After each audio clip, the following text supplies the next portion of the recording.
as part of this celebration.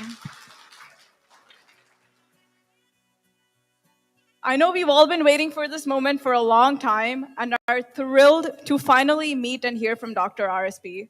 I've been hearing stories about him since I was 13, and he has continually inspired my family, friends, and me for all that he for society. In 2018, I had the honor of meeting Purna Malavat in Washington, D.C. The girl who could not afford to buy slippers to wear to school became the youngest girl in the world to climb Mount Everest. She continues to hold that record, standing undefeated. All of that became possible not just because of her bravery and hard work, but also because of the vision and commitment by Dr. R.S. Praveen Kumar. Purna was not the only one. She was just beginning. Many more social welfare school students made it to national and international levels and made India proud. Many who could never step out of their remote villages went on to pursue education not only in IITs, NITs, AIMS, Delhi University, and other top tier universities in India, but also in countries like the US, UK, Australia, Japan, and more. There are so many inspiring stories to share and so much to tell, as I'm sure you'll hear today from all our guest speakers. And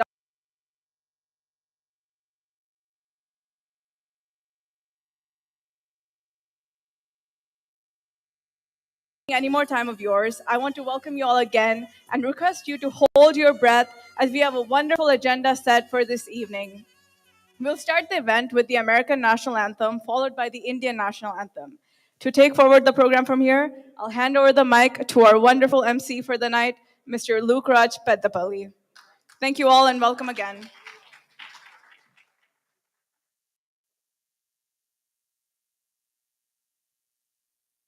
Good evening, everyone. We welcome you all to this wonderful event that we have been waiting for so long to meet Dr. R.S. Praveen Kumar, meet and greet today. So thank you all for joining this evening, and we'll start the program with the national anthem, and I request Baba and team to lead those national anthem for us.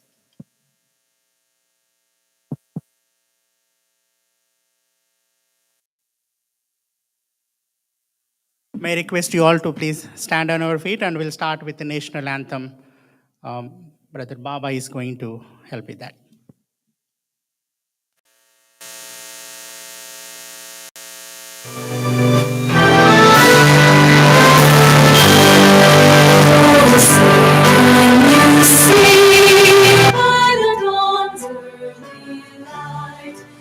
So proudly we hail at the twilight's last gleam. Christmas stripes and bright stars through the perilous fight.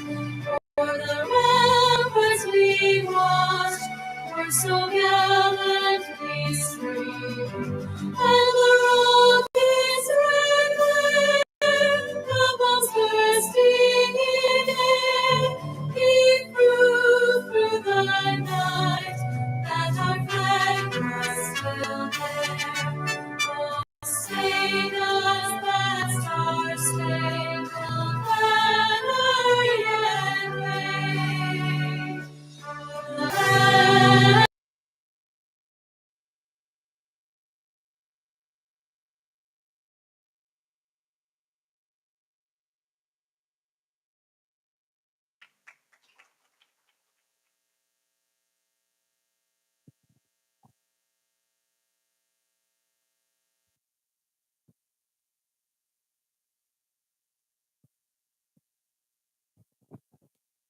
Indian National Anthem.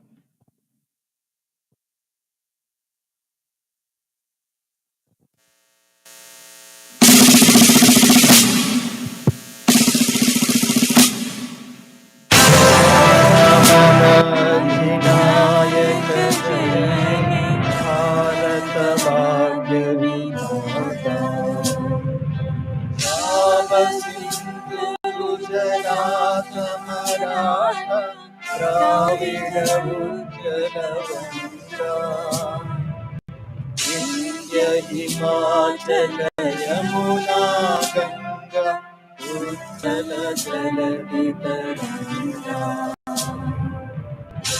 शुभ नामे जागे तव शुभ आशीष मांगे गाहे जय जय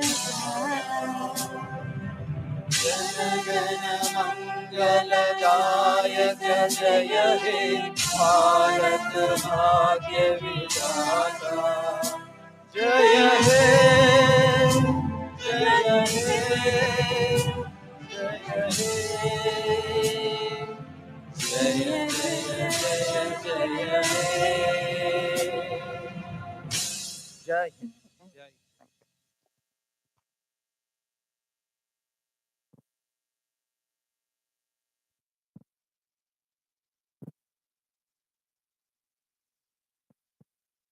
So thank you. Check. Hey, thank you, Baba Garu and the team for leading the national anthem. This time, so we recently have celebrated our Indian Independence Day, 76th Independence Day. And right before that, in the news was a very horrific incident about a 9-year-old boy from Rajasthan, Indra Kumar Meghwal. He was brutally killed for drinking water from a teacher's pot. So at this time, I wanted to remember Indra Kumar Meghwal and also the people who are persecuted and killed without any cause by the people who are intolerant of their caste, religion, or creed. At this time, I want you all to please stand on feet one more time and we will observe 1 minute of silence.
Thank you. You may be seated.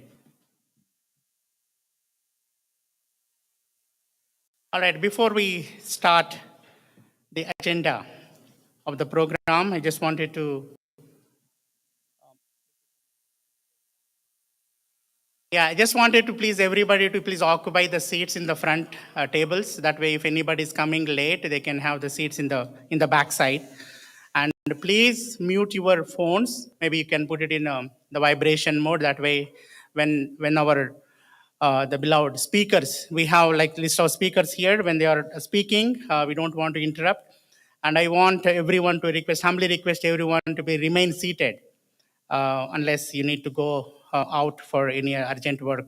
And we have restrooms just outside of this door on your left side. And so we have the program, we have some of the speakers who are going to share about RSP and also, there will be an introduction about the Global NRI Forum. So when I call, please come and come to the stage from this side when I call your name, and then you can exit from here. Please enter from this side, and then you can exit from here, so that we don't distract the video or photos. With that, I would like to call Rai Mantena. Rai Mantena Garu, he is one of the Global NRI Forum, the lead member. He has been involved with the Global NRI Forum. And he's going to introduce what is the Global NRI Forum and what do we do. And this time I request Mr. Roy onto the stage.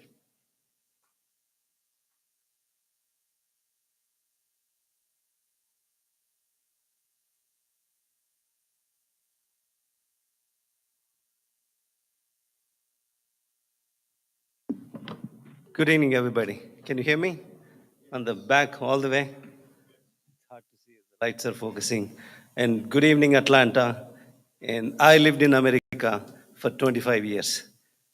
And my first visit to America 2 months ago, maybe 3 months ago, this is my second visit. You can imagine how important this visit is. So my name is Roy Mantina. I'm from Boston area, work for JP Morgan, back home from Nizamabad. And thank you for this opportunity for me to speak on this historic occasion. And I'm going to introduce Global NRI Forum, what it means, and what is the future and the goals of this organization. Before I go into introducing Global NRI Forum, and the reason what brought me here onto this podium, many people don't have this opportunity. And I feel myself blessed, lucky, or whatever you call, it is because of education. What Dr. Ambedkar said, education propels a person on the path of struggle. And he said, education is what makes a person fearless, teaches him the lessons of unity, makes him aware of his rights, and inspires him to struggle for his right. He believed that education is a movement. It is not for jobs. It is not for livelihood. It is for the movement. And if it does not fulfill, and we don't call that as education. And also, our greatest leader, the Martin Luther King said, the function of education is to teach one to think intensively and to think critically. Intelligence plus character, that is the goal of education, that's Martin Luther King said. And also, another famous leader, Malcolm X said, education is the passport to the future, for tomorrow belongs to those who prepare for it today. And Thomas Jefferson said, be educated so you can change the world. So imagine all these leaders across the world, different backgrounds, they just believed that education is the key. And here I am today, I am supporting the person who believes 100% without any question is Dr. R.S. Praveen Kumar. And let's give him applause. Thank you, Dr. R.S. Praveen Kumar. So when we are thinking about what is the title for this meeting and how we can brand him, how we can introduce him to this country, to the world, and we came up with this call, Man Behind Million Smiles. And what is responsible for those smiles? Can somebody from audience say, what, in addition to Dr. R.S. Praveen Kumar being a committed, sincere, tirelessly working, what brought those smiles on those innocent, needy kids? Can somebody say? One reason. Absolutely. Education. There are many stories, and we have a lot of speakers ahead. And I firmly believe education and his agenda is number one is the education. He has many, healthcare, social justice, jobs, and so on. But his number one is the education. And thank you. And I move on to introducing this Global NRI Forum. I've been in this country for 25 years. I said before, I always felt lonely. I'm busy, I work hard, and I have a lot of friends, but I always felt lonely. Something is missing. Something is missing in life. For 10 to 15 years, I was wondering how to fill that gap, how to fill that void. How can I become you know, a person that's surrounded by the people that have with the similar values, similar beliefs. Many years I struggled. I spoke to many friends what we can do. And we tried many things. It didn't work out. And finally, R.S. Praveen Kumar resigns from his job one day and he go. In all the questions I had for years, all the vacuum I had for decades, and all of a sudden it vanished. And Global NRI Forum born. And the Global NRI Forum has no bounds and no limits, one single agenda: get the like-minded people together. The people that believe justice for all, the people that believe education is the key, the people that believe the humanity, the people that believe love, compassion, kindness. These are the, we have a mission and objectives, but these are the unspoken values and beliefs, objectives of Global NRI Forum. Anybody ask like many times in this 1 year period, Roy, what is Global NRI Forum does?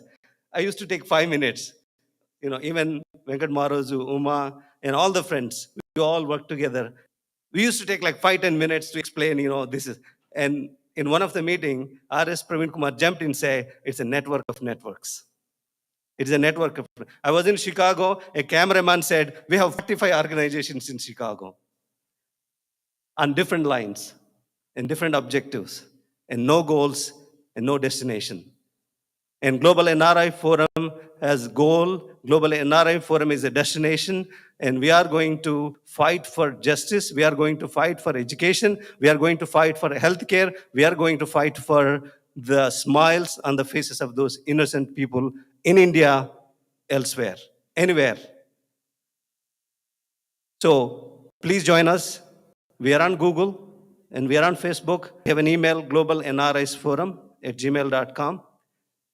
And come, work with us, bring your ideas, bring your thoughts. And again, we are telling this organization has no bounds and limits, no caste, no religion, and we are not going to judge you. You come as you are. We are going to love you, we are going to embrace you, we take your values, and we are going to work with you. And coming back to the Global NRI Forum, how we are connected to R.S. Praveen Kumar, we believe in the same thing what we believe. We believe in the same thing what Dr. R.S. Praveen Kumar believes. As Martin Luther King said, injustice anywhere is no justice everywhere. He left his job. He left his bright future. He came to be a leader, to bring justice to all those people who are in the dark. And on this occasion, once again, I'm requesting you all, appealing you all to join hands with Global NRI Forum to support, to work with Dr. R.S. Praveen Kumar. Thank you very much for this opportunity.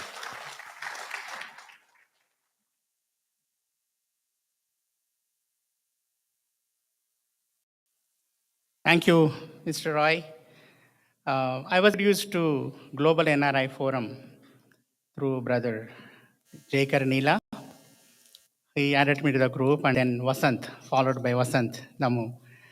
And then there was a call with Roy. He was saying it took more than half an hour with all the questions I have about what is exactly Global NRI Forum. And also followed by some calls with Uma.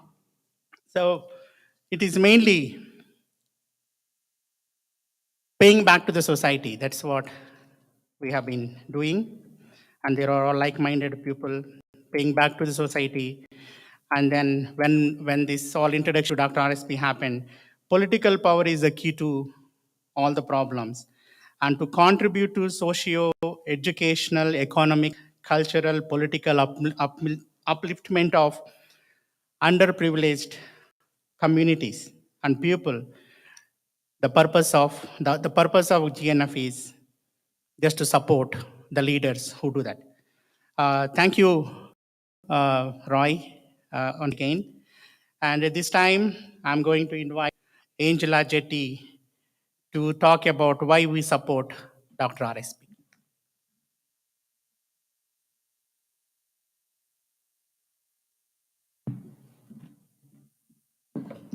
Good evening, everyone.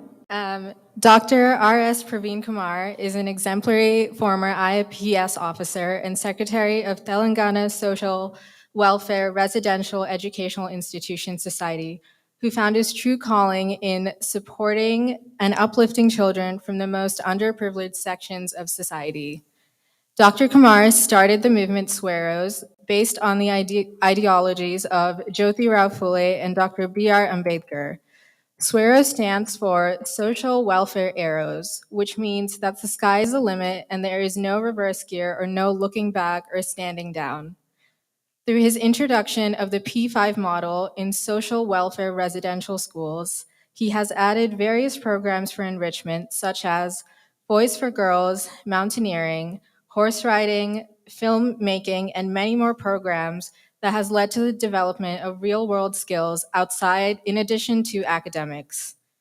In the last few years, the Swear movement has spread among these marginalized sections through social media and also public campaigns. It has now grown into a movement that has helped people find a sense of pride and esteem in society. He is a visionary who believes in empowering the common people, and he can provide the right direction to the people of Telangana. We wish him all the success in his patriotic endeavors and selfless service. Thank you.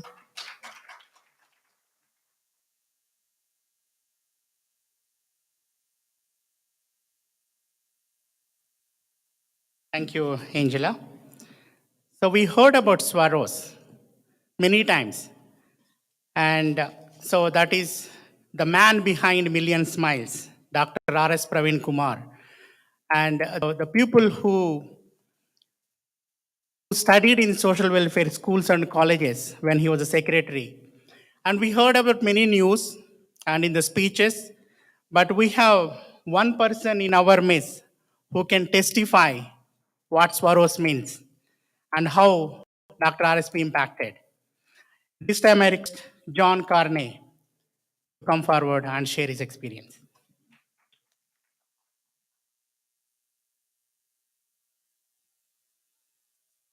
Good evening, Atlanta. I'm so happy here today to share a few words about R.S. Praveen Kumar Sar Garu and the relation I have with Swaro. I studied in one of the social welfare schools. First of all, my name is John Karne, and back in India, I'm from Hyderabad, and I studied in one of the social welfare schools, which is in Hatnura, and it's in Medak district. And also, I did my college. I did my college in PACPET district, which is in Hyderabad district.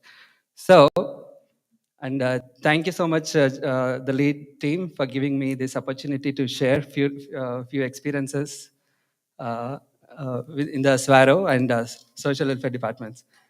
First of all, sir, welcome, sir, to the Atlanta.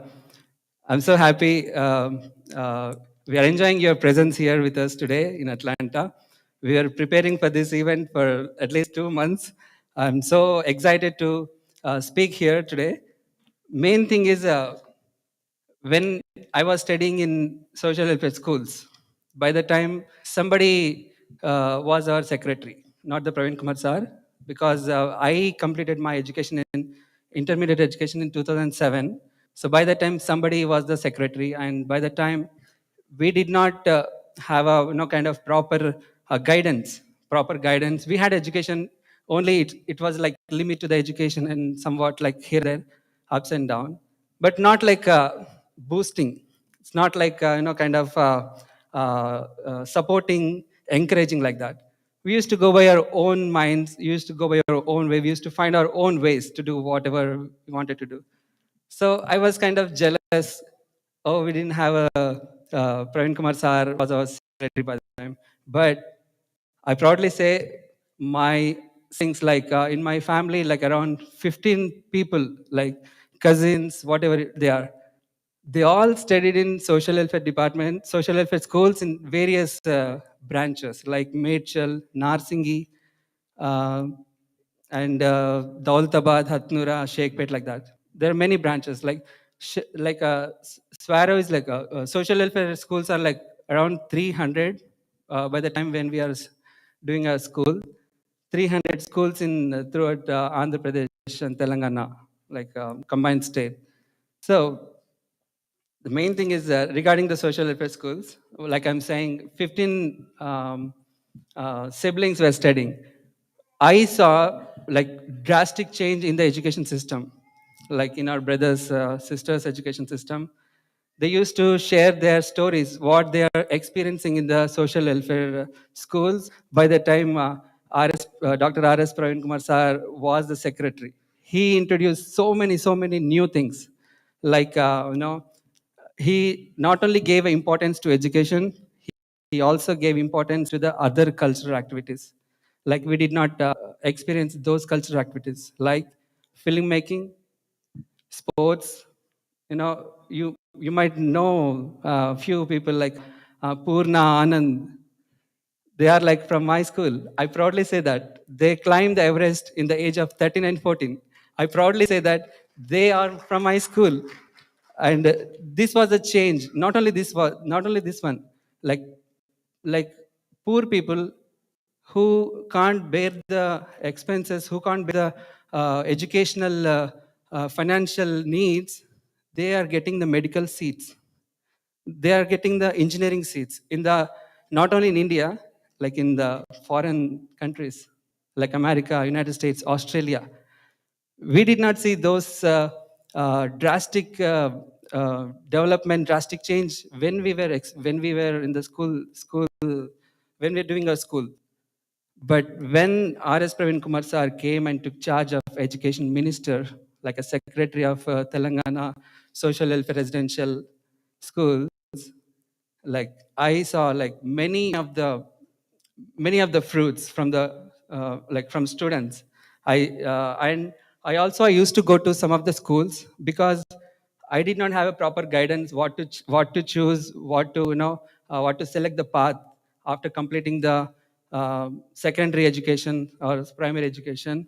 I used to go to schools like this. I used to kind of giving guidance, proper guidance, what to take in the next steps, like what government is giving us, what kind of reservation we are having in the society.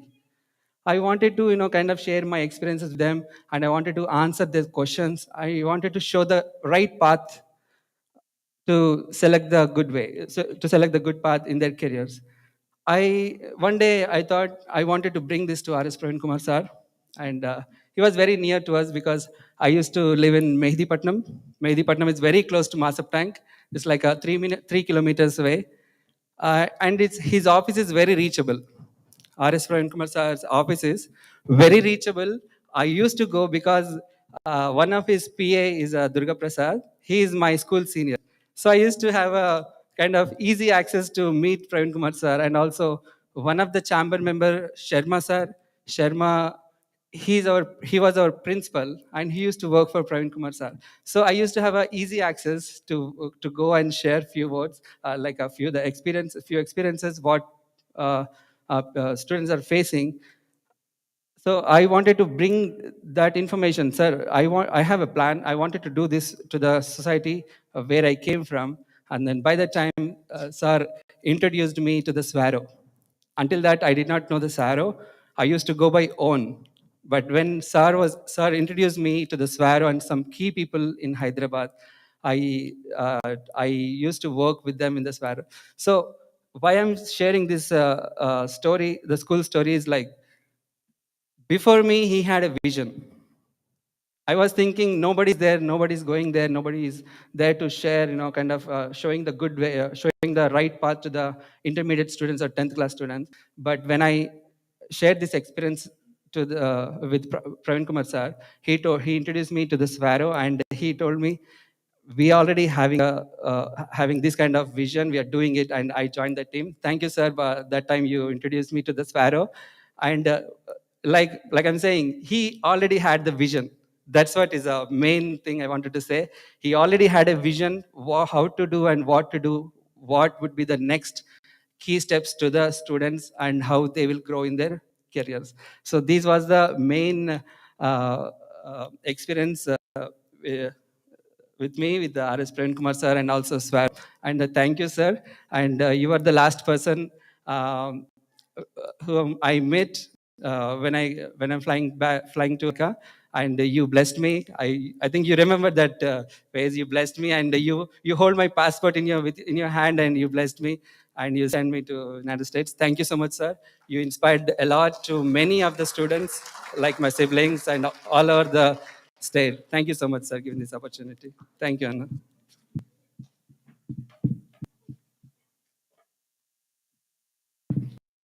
Thank you, John. So, everyone, we all are here to, I have been eagerly waiting for Dr. RSP's speech. But before that, we have few people who want to share some greetings. And I humbly request you all to please maintain the time that was allotted to you. And we have 5 more here to share some greetings here. So before I call Brother Sridhar Mulagiri here, after that, Ashok Bula, please ready. And then Venkat Maroj Garu, and after that, Sunil Rayarala and Jay Karnila. So I request you all to please be ready here. Don't leave this room. And so please maintain the time that was allotted to you. So I request Brother Sridhar to share his greetings.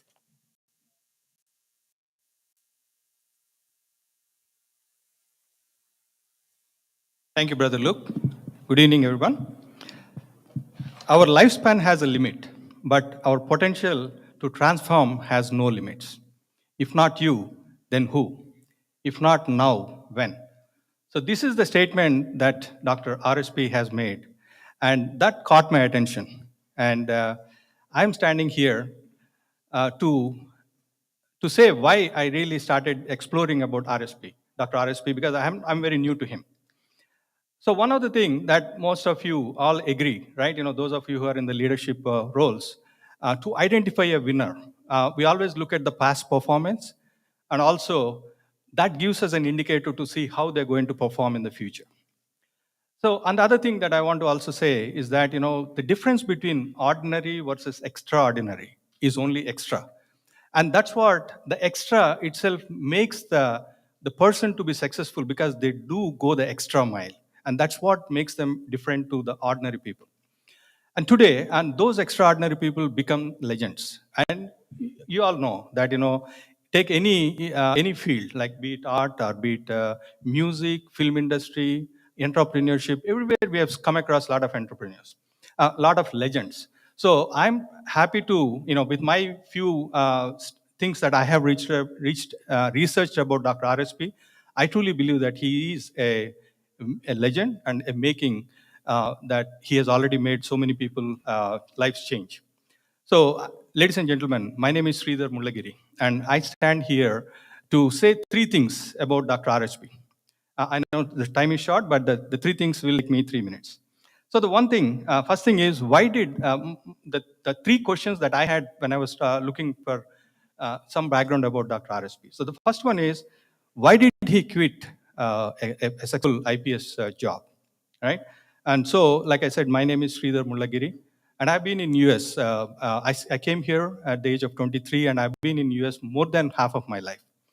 And studied in Sainik School, Korukonda. Some of the swearos that they were talking about, John, I think Sainik School is then, it's been there.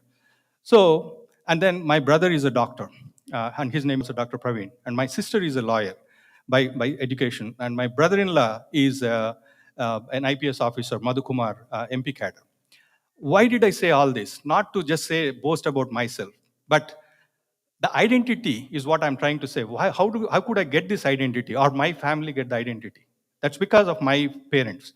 And if I go back one generation, my father was from a very poor Dalit family from a small place called Chintalpudi. And then he was a 9th sibling out of his brothers, and none of them were educated. But his teacher, Purushottam Master, my father used to say, he found, he used to take milk to his home, and he found the spark that this guy can study. And he made sure that, he told my grandparents that this guy should not be going into farming, keep him in my place. So that's how my father in Chintalpudi Mandalam, he was the first civil engineer from Andhra University, about the whole Mandalam. And then we three were born. And like I mentioned, I introduced my siblings, right, my family. So I have an identity because my father. And then he became an engineer in chief by the time he retired. My father, I'm talking about. And my brother-in-law, like I said, he's also an IPS officer. So he made sure that and one other thing that I want to also mention about my father is that he strongly believed, because he was born in 1943. By the time Dr. B.R. Ambedkar, his reformation about Dalit reformation, so he was really hooked onto it, and he believed that education is the thing that's going to make change in everybody's life. And that's how he got an identity. My siblings have an identity. And what else can I do? And and when I looked at Dr. RSP, when he resigned IPS job, why could I not do that? Why could my brother-in-law not do that? Because that's where, I mentioned in the beginning, right? What is the difference between an ordinary person versus an extraordinary person? And that's what the difference is. The people. So Dr. RSP has seen that, he can transform, not only that he transformed, but he can transform millions of people's lives. And that's what makes an extraordinary person who can also become a legend. And that's how I'm really happy that, I'm standing here just talking about Dr. RSP. Thank you.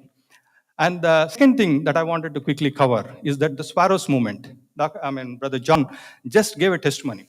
And when I was looking at it, so, those of us who are from IT, we all know there's a brand that we try to create. We all know about Apple. There's a Mercedes Benz. All these are brands that we got hooked onto. So, but if you look at, I don't know how many of you have researched about the Sparrows movement. And Dr. RSP is the founder of the idea. And then he's the one who brought this into a movement. And then that's why you see millions of smiles, millions of people. So that's the difference. A movement that Dr. RSP has created, Swaros, is a brand that's evolving, in the villages, and it's in the Telangana state. And that John has said, right? And I could see there are many people now. That movement, the students are climbing Mount Everest, and there is another student who has gone to the bottom of Bengal, and he put the Swaros flag. So these are, and then everywhere, right? Skydiving, name the music, any industry. So, and then, if you do some research about the Swaros, right? There's a Swaros wood, it's like Bollywood, right? And there is a tea, there is a arts, there's everything that Swaros, sorry. So when I read about it, I'm so passionate about carrying an Apple phone. I do have an Apple pad. I have a Mercedes Benz, So why cannot I, get hooked on to a Swaros brand? And that's what impressed me about Dr. RSP. Glad to have you, sir. So the third one that I wanted to say, that why I think that Dr. RSP is a true legend and leader, right? So when nowadays we all know that, that there's a regional movies, right? Everybody now they're making pan-India. They're talking about pan-India movies, right? So a movement, like a Dr. who created a movement, something that's so popular has become in Telangana, right? In a state. How can we make this into a pan-India movement? How can we make this into a pan-world movement? I think that's what his next vision is. What I'm thinking that that's why he quit the comfortable job that he had, part of IPS, and then he has created a movement, that's Swaros movement, that's already popular in Telangana. How can he take this into an international level? How can he take this into a national level, right? Pan-India movement, pan-world movement.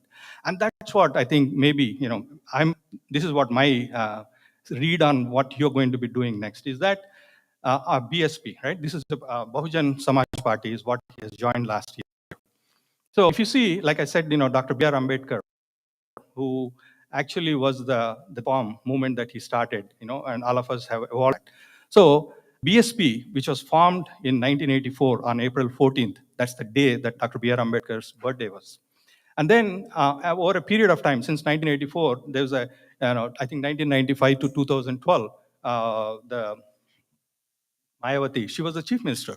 So a party which is in UP has made such a difference since 1984. It's like, many decades, right? So if Dr.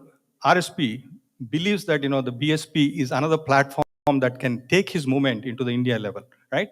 And that's why he has been president of Telangana BSP. So I think that's the right thing that you're doing. And then, when Roy has introduced about the NRIs Global NRIs Forum. I think that's the next level to go to the pan world level. And I'm proud to stand here to say that Dr. RSP is a true leader, and I know I'm here to vouch for my support and whatever we can do. We are all here to support. If not, I cannot leave my job, but my own brother, my extended family of a brother, Dr. RSP, can do that. Why can't we support? And that's what I'm thinking. Thank you, sir. And I know I've taken more than 3 minutes, but thank you for giving me the opportunity. God bless you. Okay. Thank you, Sridhar garu. One quick announcement, Andy. After Dr. RSP's speech, and we will have a Q&A session. If we have any questions about his vision and also about Global NRI Forum, and any questions you may have, please keep it ready with you. And we have John S. Paul and Sunita Punyasamudram and Sridevi Mullagiri are going to come to you if you have any question. So please be ready with that. Ashok Bula, I don't know how many of you know about Ashok. I recently met him. He has so much knowledge to share.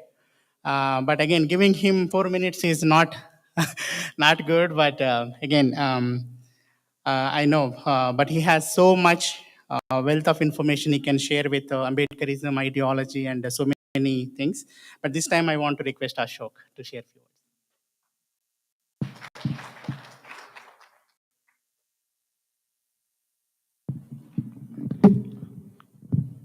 Good evening, everyone. I know Luke is trying to exaggerate my capacity here. So I'm very much delighted today here to see RSP in this historic city of Atlanta. The city we know was the epicenter of civil rights movement, and also Dr. Martin Luther King Jr.'s non-violent movement for achieving justice, peace, and equality. Thank you, sir, for being here. So the movement of Dr. MLK, it has its parallels in India, where millions of the people, even after 75 years of independence, they're still struggling to see the fruits of independence.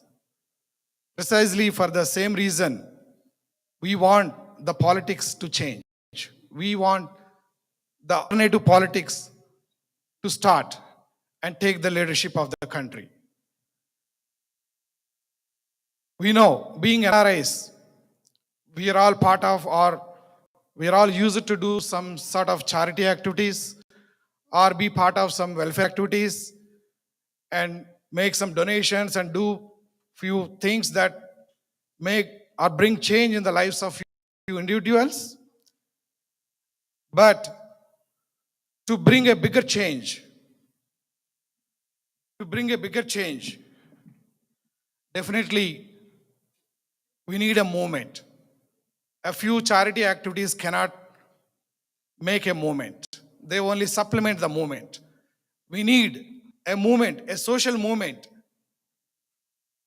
that strengthens the political movement, and through which we can see that the constitution is properly implemented, so that the fruits of the independence and the equality, justice, liberty, and fraternity, whatever the preamble of the Indian Constitution says, reaches every citizen of the country, not just few individuals. So, with the same intention, we, some alumni of JNTU Kakinada, we started a group called Payback to Society, and we started doing some charity activities here and there. Then we realized that this is not enough. Then we want to do a kind of activities that brings the change. That's when we want to hear the advice of Dr. RSP, and we invited him for one of the Zoom call. And in the same Zoom call, I invited Roy, Venkat, and others.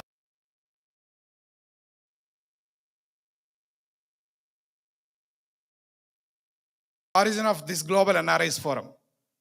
That's when we started, we built this group and networking of networks, whatever Roy has said. So this group started with 50, 60 people, and now we have reached more than 300 now. and with the aim of achieving the equality, justice, liberty, and fraternity in India. We are seeing in the past 75 years, communal forces are ruling India. Dynastic politics are ruling India. And feudal forces are ruling India. Communal forces, they're not letting one India. They're dividing the country in the name of religion or everything, and they're propagating the hatred politics. Dynastic politics, they are completely undermining the principles of democracy. And feudal politics, they still believe in the exploitation of the people, the masses, and they still think that some are born slaves. That's why even in the modern days, our people, they're carrying the boots of masters today without any self-respect. We want these politics to change. And for that, we need clean politics, an alternative politics. For whatever reason people support communal politics, dynastic politics, or feudal leaders, give a chance. Come out, think out of your box, and be part of the movement that RSP is trying to build. Because ordinary people, they do ordinary things. There is no surprise in that. Extraordinary people do extraordinary things. There is no surprise in that. But when ordinary people starts doing extraordinary things, that's when the change comes. That's when the revolution comes into birth. And we are seeing the movement of Sweros. It symbolizes that. Normal, ordinary people who were always neglected, they rose to the skies. They're reaching the peaks of the mountains.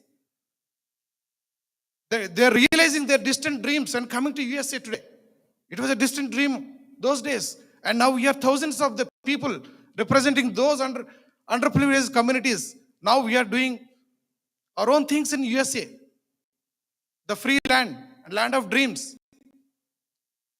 So what we need is alternative politics. I know the politics are not easy and it's difficult to maintain, sustain in the field. We need to face a lot of backstabbers. We need to face a lot of hatred politics, and you almost have to compromise with your goals. And many more things happen. We are just in the beginning. Whatever be the strategies, we should never undermine our goals. And since this is just the beginning, we should be prepared to do this battle for a long time. We cannot make our goals achieved in a short time. For this, we definitely need second generation leadership, third generation leadership, who are capable of continuing this very moment of achieving this equality, whatever we are aspiring to. I believe Dr. RXP, his actions and thoughts are in the same line, and in a very short time, we can start seeing this political change.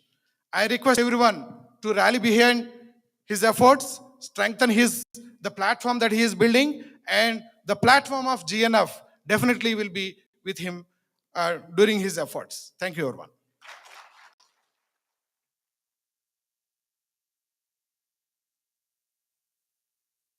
Thank you, Ashok. So before I call Dr. Venkat, I don't know how many of you know Dr. Venkat. So he is traveling here from Boston, and also Roy Mantena, he's also coming from Boston. I just wanted to recognize Uma, who is also traveling from South Carolina. Can you please stand, Uma, Roy, and Venkat Garu, and Purya Chauhan. He's coming from New Jersey. So I just came to attend this meeting today. Thank you all for joining us. So at this time, I would like to invite Dr. Venkat Maroju, and he is going to talk about the context of today's meeting and why we should support RSP.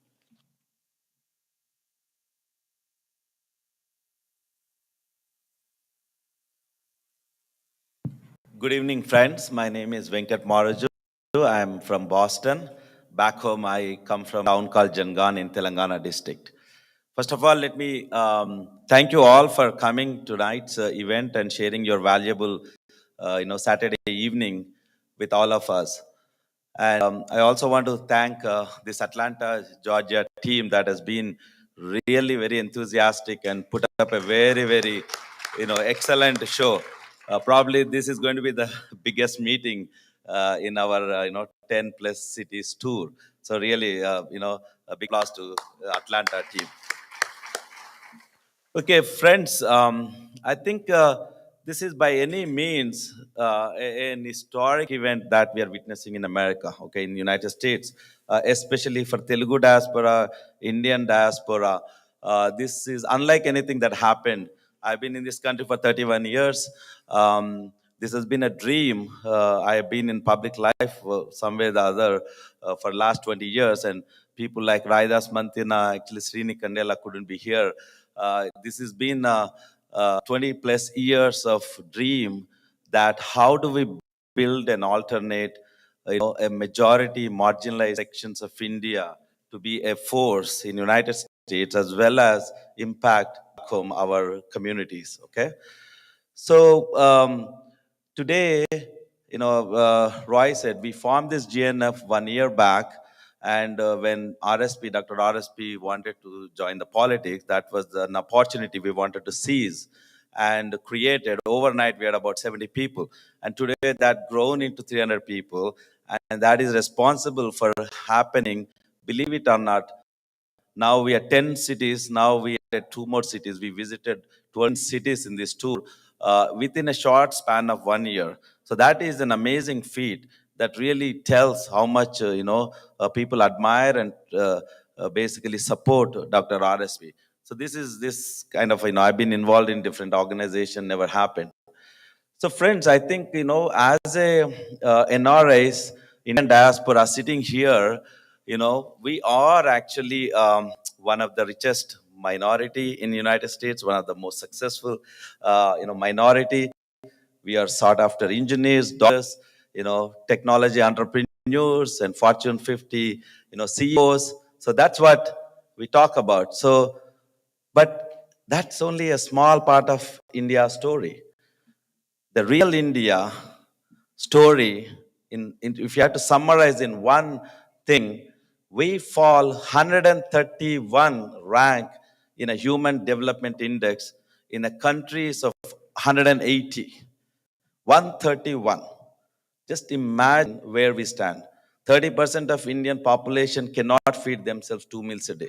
30% of Indian population is illiterate. Every second illiterate woman is an Indian. Can you believe that? Every second illiterate woman in the world is Indian. So these are horrifying. We just celebrated 75 years of independence, right? And 75, some people can say it's a short term, some people can say long time. Our neighbor China also started this modernization journey only 75 years back, 1 year later. By 1970, they could achieve the basic living conditions for everybody.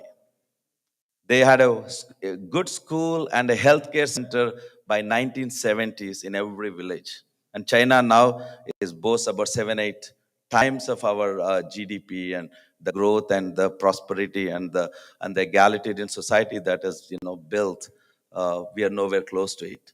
So these are really depressing statistics, right? A country that produces top 4 richest billionaires, and a country that basically is capable of sending satellites, building nuclear arms, cannot educate all his children. We have a 30% illiteracy. A thriving city like Hyderabad, a global city, a IT hub, you go to 40 kilometers to Mahbub Nagar, it has less than 60% of literacy rate. And a state like Telangana ranks 4th in GDP. We are climbing, but we have 20th rank in education, if you look at it. So this is something really wrong. So there's something really wrong with our nation and where the path that we took. Dr. B.R. Ambedkar, everybody knows, while introducing the Constitution, He said in the Constituent Assembly, by the time we 26 January 1950, every citizen, every person in India is going to be equal, no matter his economic status, his caste, creed, religion, or gender, or any type of anybody in 18 years is politically is equal. That's an amazing thing, actually. It didn't happen in many countries. Even in a country like United States, when they got independence, only few people could vote. That's one amazing. But you also said, we are politically we are equal. We got political democracy, but we have a deep-rooted social economic inequalities. Unless we correct those inequalities using the means of constitution, our nation might lose our political democracy. We might put the very independence that we got at peril, in jeopardy. And friends, after 75 years of independence, the kind of extremism, intolerance, and the kind of hatred that we're seeing on one side, the other side, the inequalities are not being reduced. I mean, people like us cannot complain, right? I grew up in a very small town. My father was a first generation teacher, and I was blessed to, go to, public schools in Jangam, but my father was a teacher. That's a privilege I had compared to the first generation people who worked so hard, including my father had such a. And then I went to government schools, colleges, and also I'm a proud beneficiary of reservation system, and I cannot complain. Today I'm here. But so many people cannot, say that. So many people are without opportunity. Here, did you ever find a one student that he wants to go to a college that cannot go to a college? No. Why can't we do that? A country with vast resources, country, with especially last 30 years, the kind of economic wealth creation that we have done. So friends, we are, ruled by these parties, different political parties. But if you look at everybody, it's a, different bottle, but it looks the qualitatively similar people. The country, inherited the feudal system, and we call it democracy, but this whole political system, in some way or the other, is intact under this garb of democracy. The feudal forces are still ruling the country, right? So we need to at a crossroads that we need to really think and ponder. People sitting here, we have seen the world. We have in America is such a great egalitarian, evolved democracy. With all its limitations, still one of the best societies in the world. Why can't we learn some things and see how we can make our motherland like that? Right? So this is the time to reflect and understand there is an alternate way of doing politics. There is an alternate way of generating new leadership. And so coming to Dr. RSP, I know him a little more than 15 years back, and he is a wonderful police officer. He served the nation with, risking his life, some of the adventures, if you had seen some of the riskiest posts he has done, and putting his family, aside. He, got many accolades, police officer, went back, and the kind of, I mean, when he was at Harvard, we used to meet regularly. We used to talk about, some of the social issues. And he said, okay, he wants to do something in education, but I never ever in my dreams imagined the kind of transformation, the kind of impact he had achieved, almost achieved, like impacted about 1 million students in a short span of 8 years with mere 1,000 crores budget. That's just imagine if he becomes a chief minister and he has access to these 2.65 lakh crores of budget, what he can do it. Friends, I think we have a leader, we have an opportunity to take the nation and the country in a new trajectory. Okay? An IPS officer coming from very bottom of the society, a Harvard educated, has a proven leadership. I mean, you could find a lot of people, good intentions, good people, but you also need the ability to move and make a change in the, and change the status quo. So that is what he has proven time and again in his, service to the nation, in the communities, the kind of Swaro movement he has created. It's amazing. You have seen some of the kids here. Not only that, if you go, every village has his footprints in places like Telangana and even Andhra Pradesh. So that's a leader. We have an opportunity to do things differently. So let's seize this opportunity and support Dr. RSP, and we participate in this movement. With that, thank you for giving me this opportunity. Jai Bhim, everyone.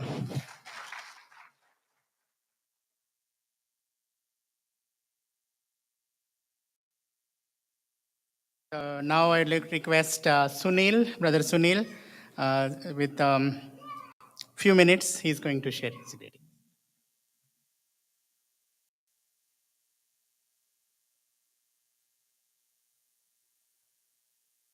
Thank you, Brother Luke.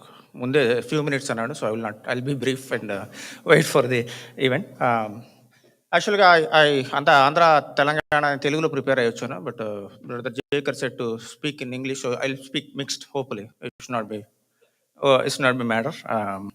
First of all, Honorable Dr. Praveen Kumar garu, our friends and guests from all over the country, on behalf of Atlanta, we are actually welcoming you to this city. Atlanta అంటేనే ఉద్యమ గడ్డ చాలా మందికి తెలిసి పాటికి అక్కడ ఎమ్మెల్కే గారు 1960s నుంచి మరి డిస్క్రిమినేషన్ గురించి fought a lot, and it's in history, and on account of that we had a civil rights act passed in 64 that abolished and made equality everything. And he did not even care for his life, so he gave up his here, and it's a historic city, sir, and we are glad that you have visited us here to be a part of it. So my experience is I've been almost 20 years in this, 25 years in this country, and I'm like 20 years in Atlanta. I come from Andhra Pradesh, Visakhapatnam, Andhra University. So 1993 lona we tried to build a movement. We had an opportunity of meeting Kanche garu appudu, and we tried to start, and many of my friends are also, but they were part of my journey from Andhra University. They're on the right side, and I am glad I've been meeting them. So again, I got to know about Praveen Kumar garu through media to start with. When I heard about his, particularly heard about Purna, who went to Forest, then I got interested and saw everything. His inspiration, his speech, ఆయన ఇచ్చిన అవకాశం గురించి 10 I particularly were impressed by the inspirational 10 commandments that he came up with, which is great for is easy, and then that shows integrity, tarvata honesty, and you can do anything under the that baseline. So there's one of example. I saw my brother here, John Carney. I see him doing excellent work in Atlanta with us for the next generation. So again, I saw that then I remember the saying that ప్రార్థించే పేదవుల కన్నా పనిచేసే hands better అని చెప్పిన this is like I'm not to say that, but actually talking is easy, but then sacrificing everything important, sir. And so we are glad that you have come to Atlanta, and you are with us, and so మీ programs అనగా ఈ servers అనగా అందరూ చెప్పారు, so I don't want to repeat all the stuff again, but it's great program. And then as part of your journey, మరి మీ అడుగులో Atlanta తరపున మేము సైతం అని చెప్పి వీఆర్ విత్ రిసర్జెంట్ ఇండియాలో మీ ఎంకరేజ్మెంట్ ఇచ్చి అందరినీ కూడా ఈక్వాలిటీగా తీసుకెళ్ళి resurgent India 75 years of that, we are technology was ahead, and tomorrow we are also sending Vikran ship, our own ship, into the country ocean. So our journey lo you're also making everybody part of that, all Indians as part of that, and meer chese journey lo mari okkari we are glad. Jai Bhim and Jai Hind. Thank you.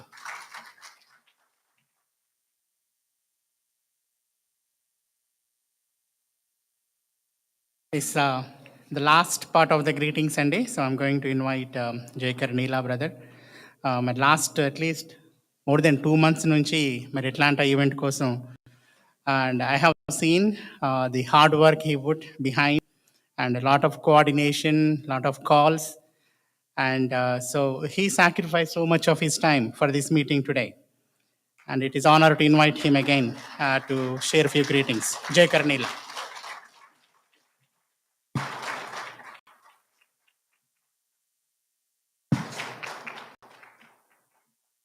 Thank you, brothers. Thank you so much. Good evening, friends. Good evening, friends. This is Jay Karnila from Atlanta. Back home, I am from close to Vijayawada. Today I'm so exciting to see so many people come together. So many good people come together with oneness, with one vision to bring change and make a difference in our society, to bring transformation in our society. Sacrifices are needed. We need sacrifices. We need someone selfless, dedicated people come together with the oneness, with one vision. మన సమాజంలో సామాజిక ఆర్థిక రాజకీయ మార్పు రావాలి అంటే ఎవరో కొందరు త్యాగం చేయాలి. సామాజిక బాధ్యత ఒక బరువు అనుకుంటే, ఉద్యమాలు మనకెందుకులే అనుకుంటే బానిసలుగా బతికేందుకు సిద్ధపడాలి. My dear friends, our identity has been ruined. Our values are reduced.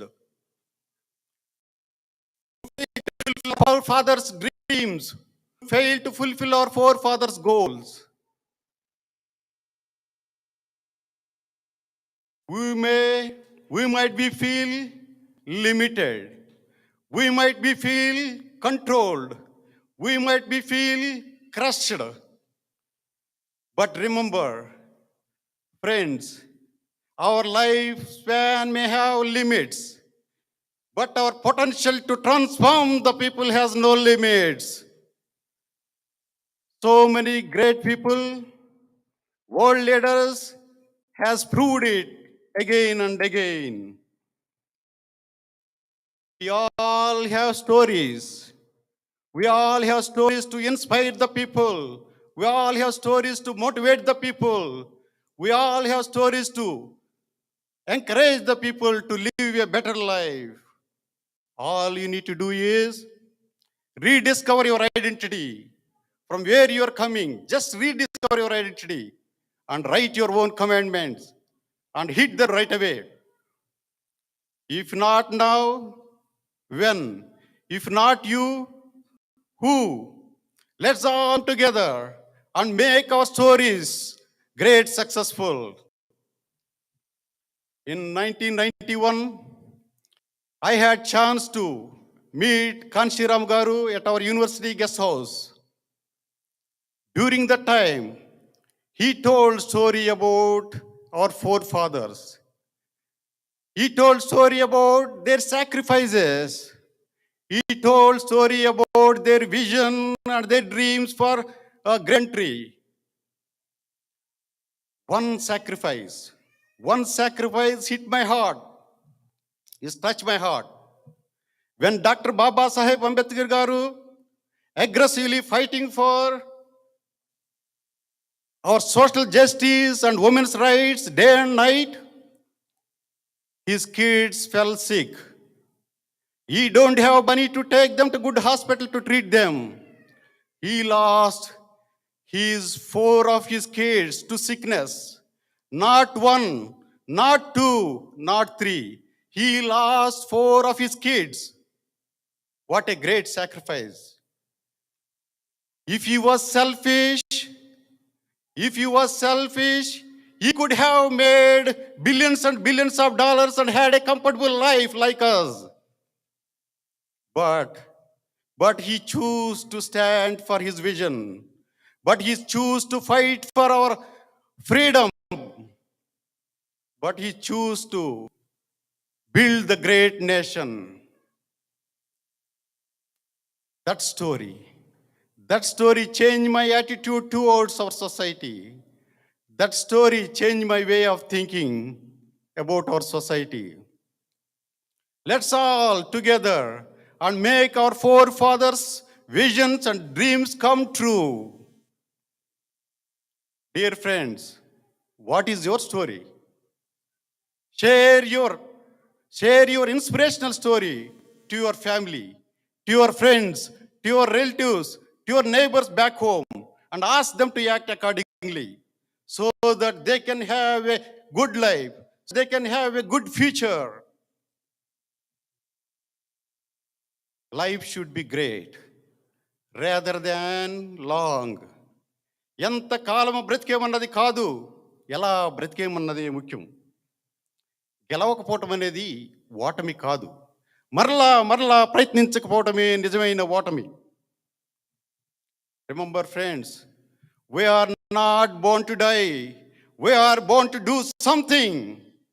Let's be educated, be organized, be agitated. In our midst, we have Dr. R.S. Praveen Kumar, who stands for our great vision. మనకు ఒక ఆశా కిరణం లాగా, మరో జ్యోతిరావు పూలే లాగా, మరో doctor Babasaheb Ambedkar లాగా, మరో కాన్షీరామ్ గారి లాగా మరుగున పడినటువంటి వారి జీవితాలను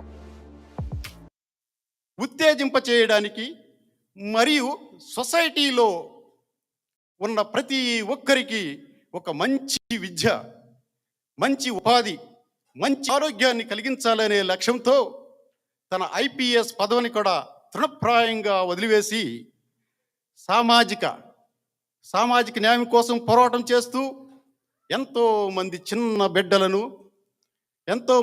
బిడ్డలకు విద్య అనే ఒక ఆయుధాన్ని అందించి వారి జీవితంలో జ్యోతిని వెలిగించినటువంటి మన జ్ఞాన జ్యోతి డాక్టర్ ఆర్ఎస్ ప్రవీణ్ కుమార్. అంతేకాకుండా తెలంగాణలో సామాజిక, ఆర్థిక, రాజకీయ మార్పు కోసం, అధికారం కోసం పోరాడుతూ ప్రతి పల్లె తిరుగుతూ ప్రజల్లో చైతన్యాన్ని నింపి నడిపించున్నటువంటి ప్రజా నాయకుడే doctor RS Praveen Kumar. We all know how busy Dr. R.S. Praveen Kumar is. Yet, he came here to meet us personally. He came here to exchange our ideas, our objectives, and our goals with a collective vision for a real social justice. Harvard alumni, educational reformer, the man behind the million smiles, and our legendary leader, Dr. R.S. Praveen Kumar గారికి మా యొక్క Atlanta తరపున హృదయపూర్వక వందనాలు, అభినందనలు.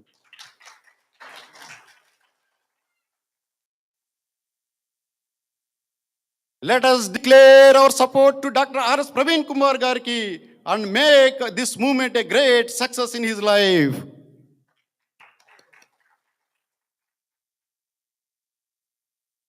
As Martin Luther King said, if you cannot fly, then walk, then run. If you cannot run, then walk. If you cannot walk, then crawl. But don't stop this movement. Keep going, keep moving until you receive the social justice in our Telangana, until you receive the political power in Telangana. I have a dream that one day we can see and taste the real education, real healthcare, real employment in Telangana.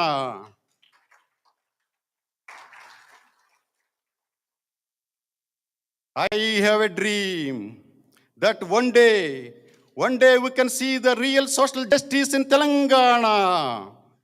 I have a dream one day we can capture the real political power in Telangana. Thank you, brother.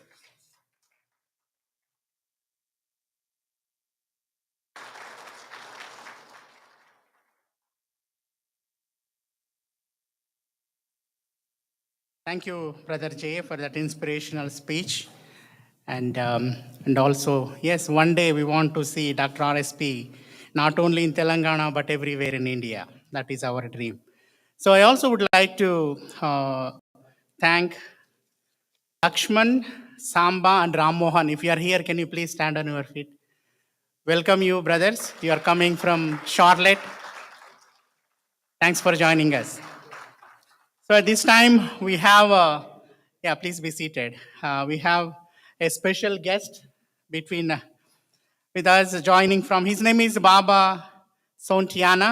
His full name is Baba Chakrabarti Ambedkar. He's coming to join us from Harrisburg, Pennsylvania. And Baba's family is here and back in India are purely Ambedkarites based in Visakhapatnam, AP. And Baba is also very active in multiple local and national organizations as an organizer, singer, choreographer, and many more. And I would like to thank Baba for being part of this wonderful event. And I would like to welcome him to the stage to present a song. And can we all give him a good round of applause for all the speakers as well? Thank you, sir. Thank you.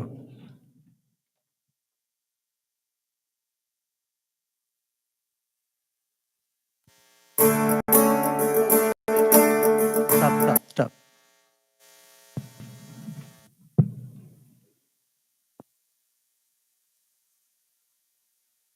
Thanks everyone.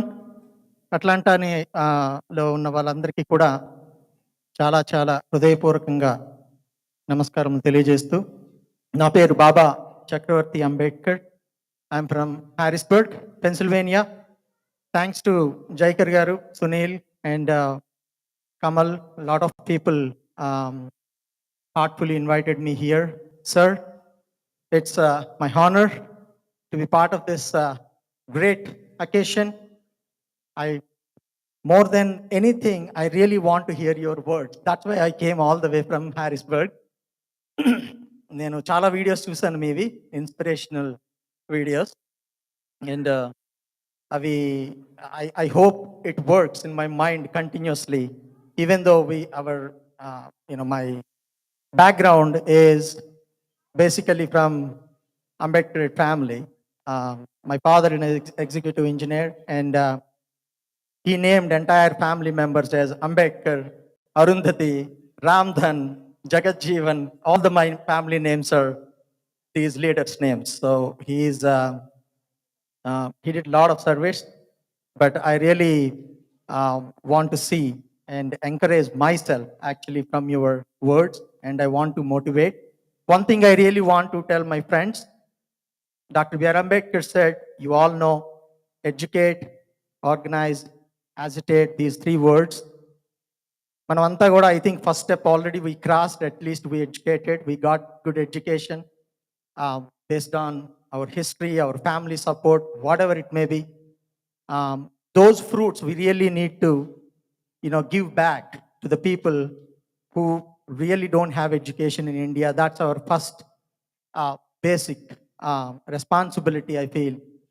And then here we organized actually ourselves. It's really good to see how everyone came together to support RSP sir. And next step is agitate. We are all together, and as our friend said, మేము సైతం మనందరం కూడా ఆయనకి support చేసి ఆయన ద్వారా, ఆయన vision ద్వారా మనం చూస్తూ ముందుకు నడిపించాల్సిందిగా ప్రతి ఒక్కరిని మనస్ఫూర్తిగా కోరుకుంటూ, సార్ మీకోసం ఒక చిన్న పాటతో మిమ్మల్ని స్టేజ్ మీదకి ఇన్వైట్ చేయడానికి కోరుకుంటున్నాం. సార్, ఎన్ని సమస్యలు వచ్చినా సరే జన చైతన్యానికి సారథిరై మీరు ముందుకు సాగాలని, మీ గమ్యంతో మన దేశం సస్యశ్యామలంగా, తెలంగాణ కూడా, నాట్ ఓన్లీ తెలంగాణ, తెలుగుదేశం, మన తెలుగు రాష్ట్రాలు రెండు కూడా ముందు చూపుతో ముందుకు నడిపిస్తారని ఆశిస్తూ చిన్న పాట మీకోసం.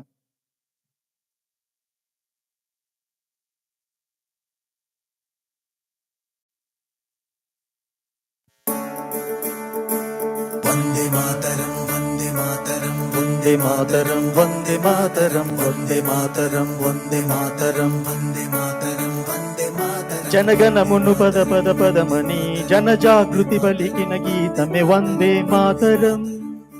వందే మాతరం. నీ లక్ష్యం ఒకటే సోదరా, నిర్లక్ష్యాన్ని నిలదీయర. వందే మాతరం. వందే మాతరం. ఎవరే మన్నా ఎదురే మైనా జన చైతన్యానికి సారథి నీ వైసాగరా. సుజలం సుఫలం ఇది నీ గమ్యం, ఇక సస్యశ్యామలమైపోతుందిర భారతం. వందే మాతరం. వందే మాతరం. వందే మాతరం. ఓ వందే మాతరం. వందే మాతరం. వందే మాతరం వందే మాతరం ఓ వందే మాతరం.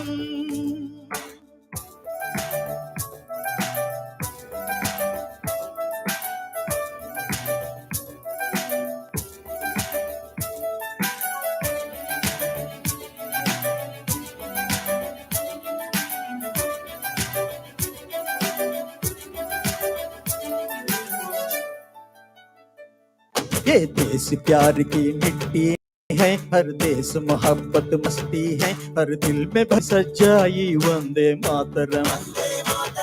ये देश प्यार की मिट्टी है, हर देश मोहब्बत मस्ती है, हर दिल में भरी सच्चाई वंदे मातरम. वंदे मातरम वंदे मातरम. जनगण मन पद पद पदमनी जन जागृति पलिकिन गीतमे వందే మాతరం. నీ లక్ష్యం ఒకటే సోదరా, నిర్లక్ష్యాన్నే నిలదీయర వందే మాతరం వందే మాతరం. ఎవరే మన్నా ఎదురే మైనా జన చైతన్యానికి సారథి నీ వైసాగరా. సుజలం సుఫలం ఇది నీ గమ్యం, ఇక సస్యశ్యామలమైపోతుందిర భారతం.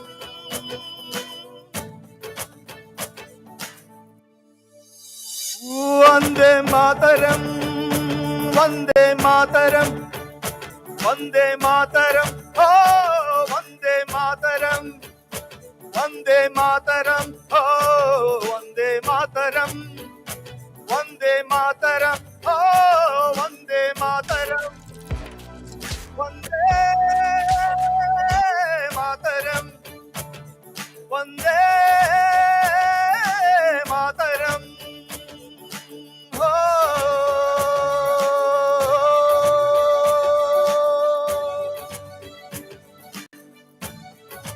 Thank you so much, sir. Thank you.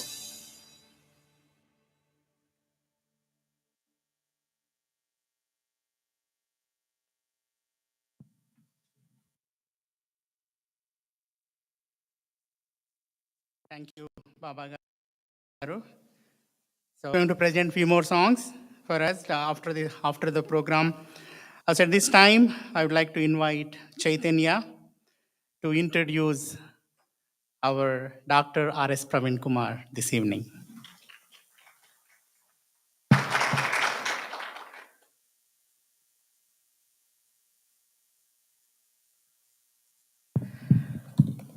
Good evening, everyone.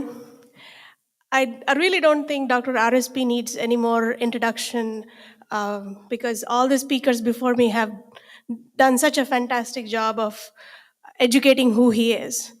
And I don't think we are here because we don't know him. We know a little bit about him. I would like to start by a story.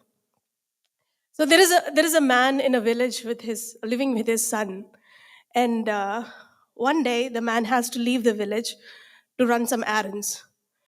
This was a long time ago. So the bandits came and they swept the entire village. And when the man came back, he saw the ashes of his son, and he started crying. You can imagine losing a son is not that easy. And he was in grief for years and years. The matter of the fact is the son was actually taken away by the bandits.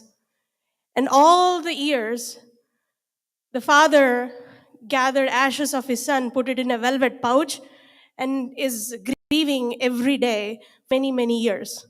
One day, the son escaped from bandits and came back. And he knocked at the door. And he said, father, over the years, he's still grieving and asked, "Who is it?" And the son said, "Papa, it's me." And father, because he's grieving, said, "That's impossible. My son is in my velvet pouch. He's in ashes." And he drove the son away. The son came back the next day and said, "Papa, it's me again."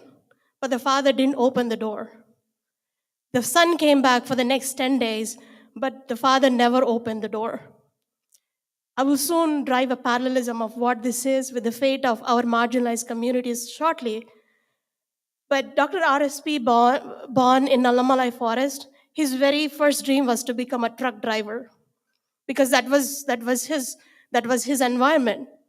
But when he was moved to a different ecosystem by his parents, fortunately, he was able to draw inspiration from many of his seniors in his school, in his college, in his intermediate, and saw that he has much more potential in spite of having so many linguistic and other challenges coming from marginalized communities. So he became a civil servant eventually. He failed, but he didn't give up.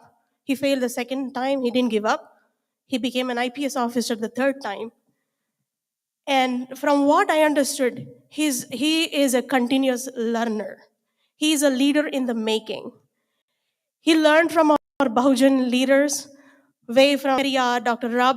Baba Saheb, Sahu Maharaj, and Kanshira, many more. He learned their life struggles. And he, of course, we know he came to Harvard. That has improvised his horizon. And he went back and started making reformations and revolutions in social welfare schools, as we know. And as we all know, he gave up that career with a vision. So he may not have all the answers from as far as I understood his journey. He is a man in the making. He's a leader in the making. He has this potential of learning from each and every person. That is what I noticed in him. I'm not sure about you all, but see that whenever he talks to everyone, he tries to learn from each and every one of us because he's a leader in the making. So what I urge is that he is that forgotten son who has come back. And we, as a father, we are living in this feudalistic rulers, not just Telangana or Andhra, the whole India. We have forgotten what hope looks like. The hope has come back in the form of a leader like him. So I urge that open the door and see and give him a chance.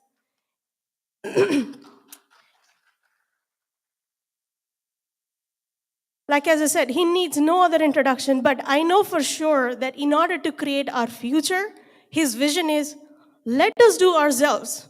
Let's not ask anybody. Let's create our future. I think that is his motto. And with that note, ladies and gentlemen, I ask each one of you to have standing ovation with a big round of applause. I invite him onto the stage.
It's quite intimidating to follow that video, to be honest. Thank you, RSP Garu, for being among your studs in Atlanta, the city where civil rights movement started and which is still in the process of changing things over here. And thank you. On this occasion, while looking forward, I just want to, for a couple of minutes also, to look back and see what brought us to here. On this occasion, I want to thank two progressive teachers, Prakasham Garu and Purushottam Garu, for making such a big difference in your mother, Prema Garu's life. We thank your mother for asking the simple but difficult question. Just to put it in, paraphrase it, son, should I be happy you made it? Or feel bad that there are many around us that are still in shackles and not able to realize their true potential? We thank you, RSP Garu, on answering this question and embarking on this journey, not only in providing socio-economic ladders of education and others, but in emancipation, self-realization of true identity. That these sparrows planted at the top of Mount Everest and at the depth of Bay of Bengal. We thank you for doing that. We thank you for emancipating hundreds of thousands of and leading them towards claiming their rightful place in this world, bringing smiles to millions of people. To impact few in such a way will be considered an achievement. To impact thousands is worthy of praise and honor. And we are gathered here for that. We wish you continued success in your march towards emancipation of millions more, and in securing justice, liberty, and fraternity for millions more as aspired in Indian Constitution. As Atlanta's famous son, Dr. Martin Luther King would say, let the freedom bring. I request you to please come forward and grace this occasion. I request Brother Jacob Neela and Balram Tadagiri Garu to escort RSP Garu. Ladies and gentlemen, let us welcome Dr. RS Praveen Kumar Garu with a thunderous Atlanta applause.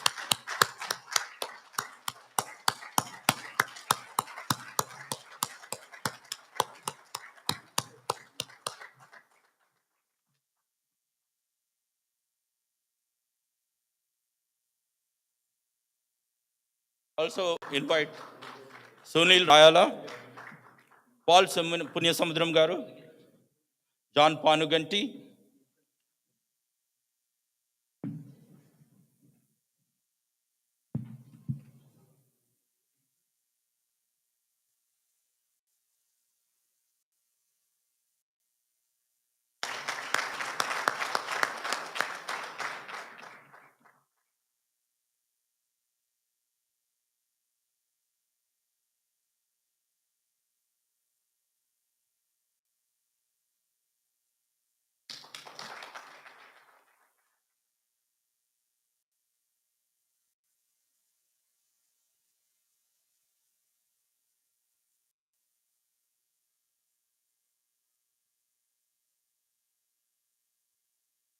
Paul Punyasamudram Garu,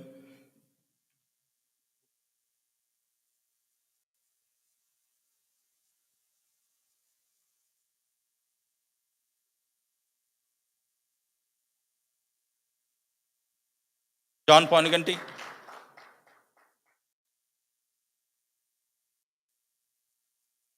Kipogu Garu,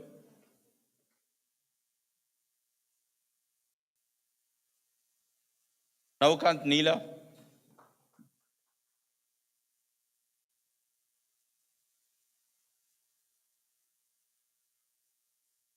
Sridhar Mullagiri Garu,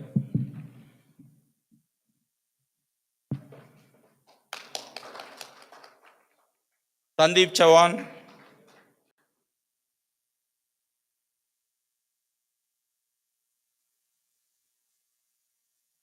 Ashok Bela,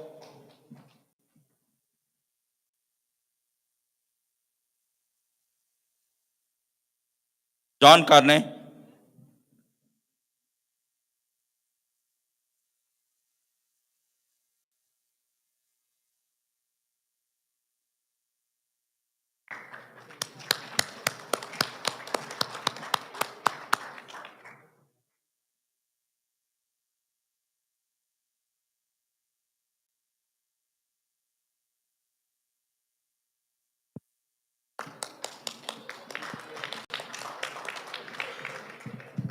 and finally myself, Paul Raipudi.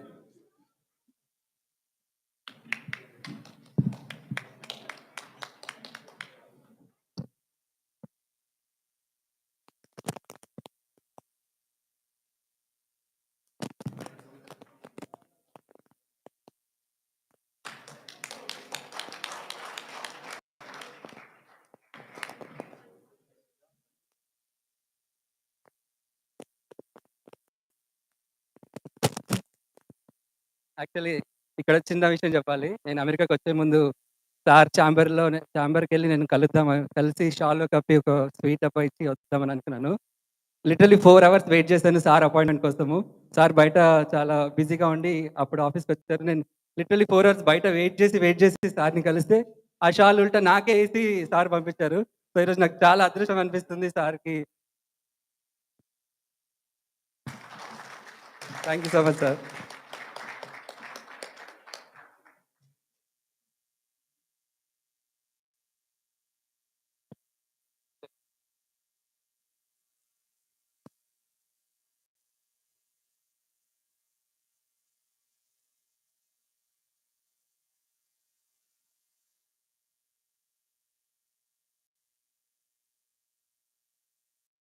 Thank you, sir. We invite you as the audience now.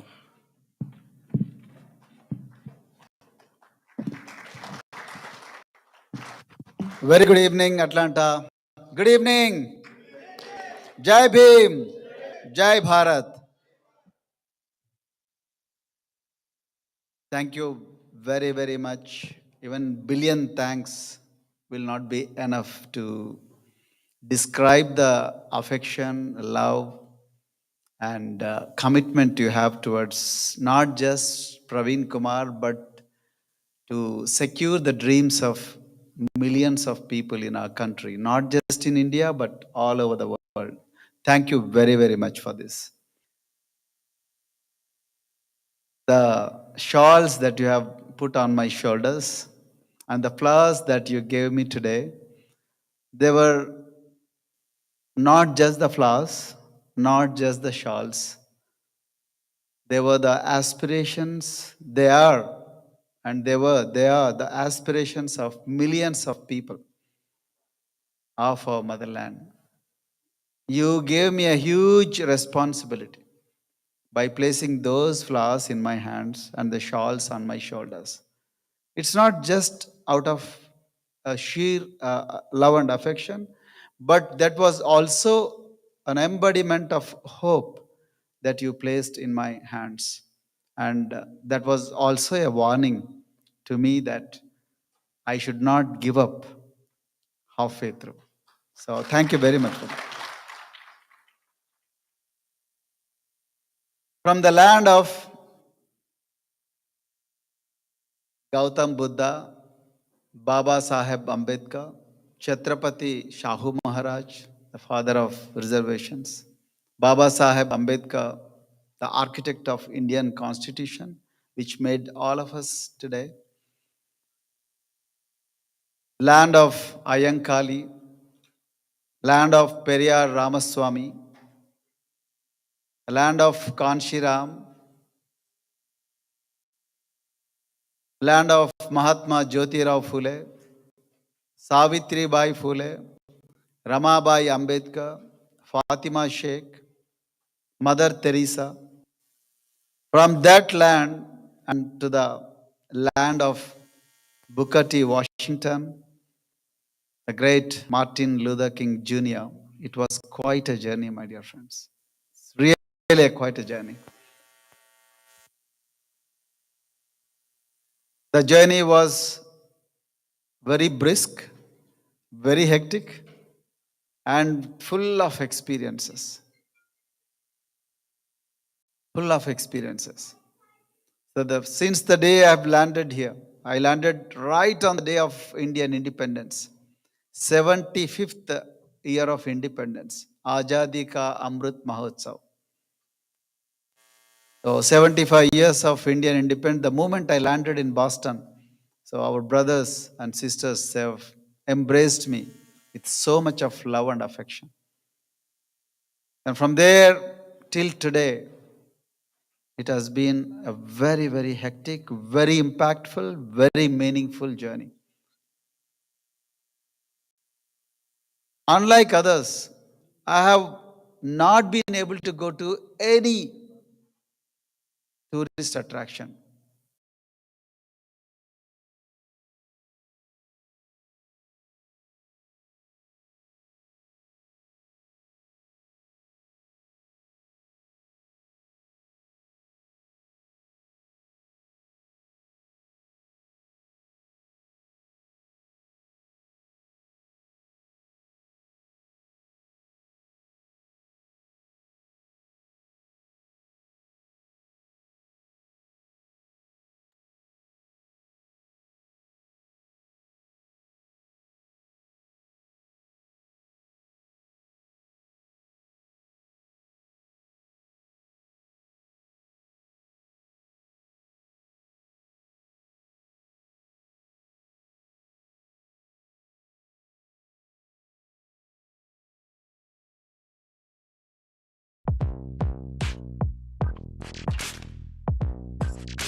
Dry, they are not bothered. They're not just their life partners, they have.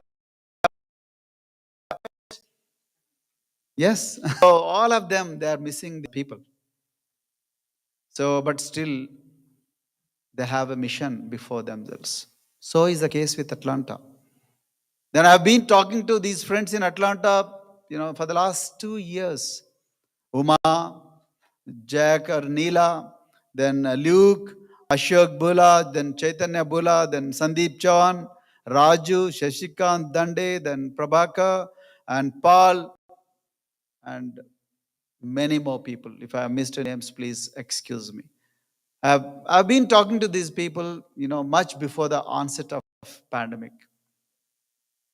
And it was such an impactful conversation. It went to such an extent where I got the courage. This was also this conversation is also one of the factors which prompted me to give up my career, for which I had studied 16 hours a day for 3 years continuously. 16 hours a day. Ladies and gentlemen, I don't enjoy the pedigree. Our brothers were talking about the dynasties. I'm not from those dynasties. I don't enjoy the pedigree like many other civil servants enjoy. My grandparents were bonded laborers in the undivided Andhra Pradesh. My mother was also a bonded laborer, right? So, as the brother just before me, he mentioned the name of the teachers who transformed my mom. So, Prakasham and Purushottam. These people were denied homes when they got the jobs for the first time, when they went to a village in which my grandparents were living. So, they were denied homes on the account of their caste. On the account of their caste, they were denied homes in the main village, although they were appointed as government teachers, having nowhere to go and unable to quit the job because of the humiliation they have faced in 1950s. They came to the colony in which my grandparents.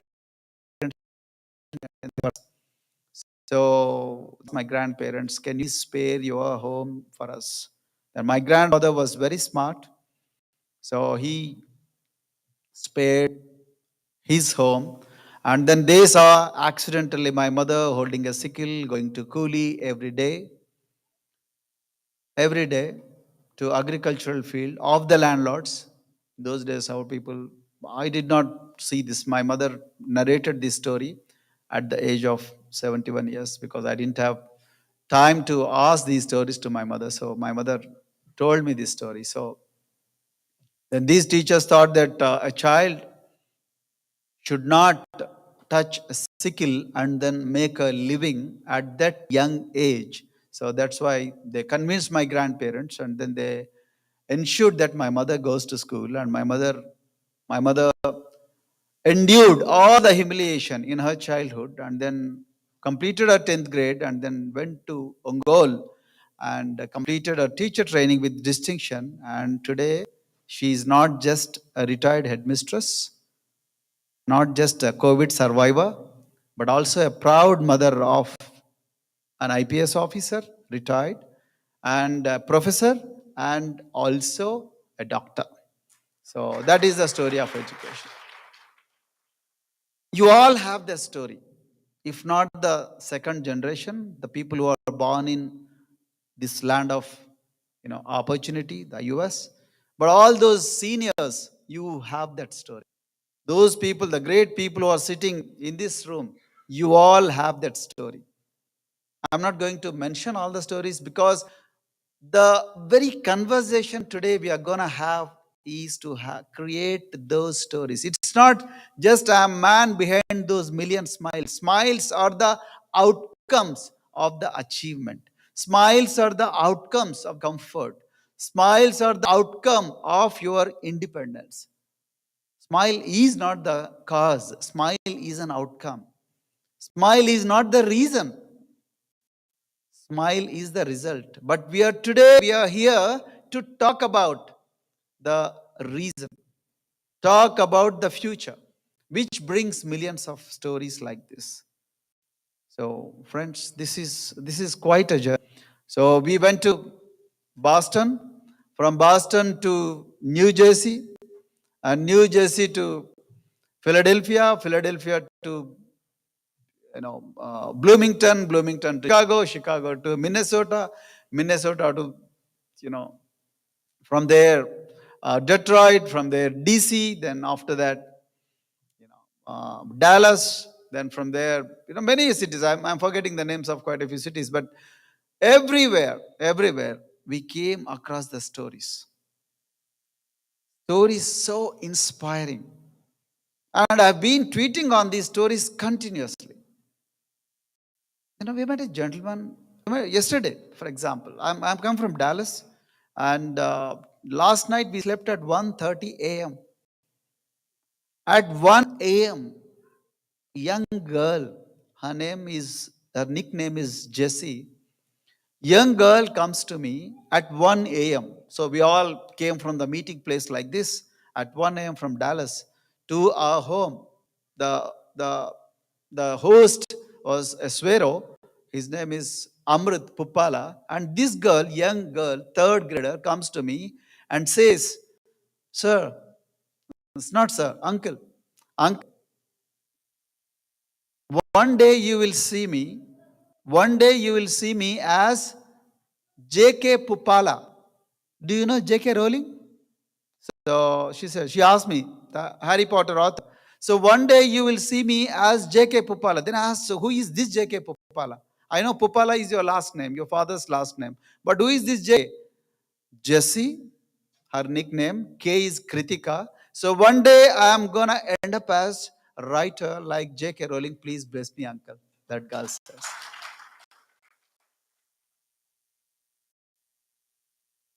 Ladies and gentlemen, her grandparents were illiterate. They didn't know how to monitor the studies of son Amrit Pupala. And fortunately, I met her grandmother in the same home in Dallas.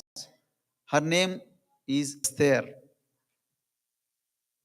Her husband did not study, and then he did not go to school, and then she did not go to school.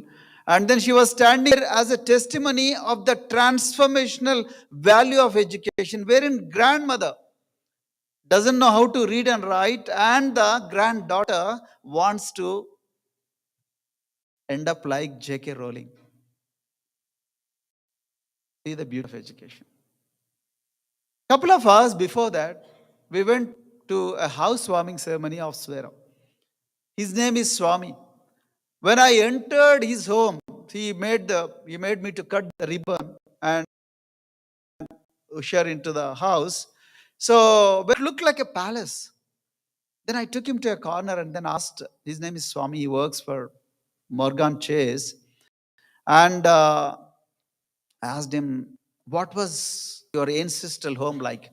He took me to the corner and said, sir, my father was an attender. He died when I was in 7th grade.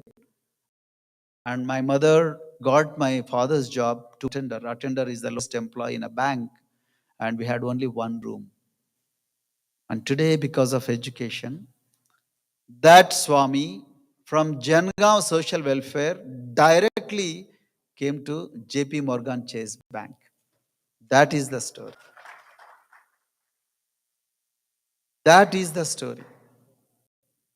We have Purya Chauhan here, who is member of 11 members family, and today he is working for KPMG. I'm not going to talk about the cars that you own or the homes you live, but see the places where you have ended up. I was born in a village where we used to have only one Dora, the feudal landlord, and he used to have huge palace. And he was the only guy who used to go to college and come to village only during festivals. And we all used to watch for the kite that he used to fly. Only after Dora's son flies the kite, all the villagers have to fly the kites. If you break the rule, then you'll be taken to task. And he was the only guy who used to come in premier Padmini car in those days, and all others used to go on barefoot.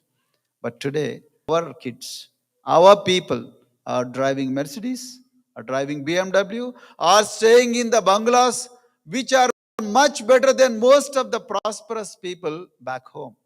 Is it not an achievement?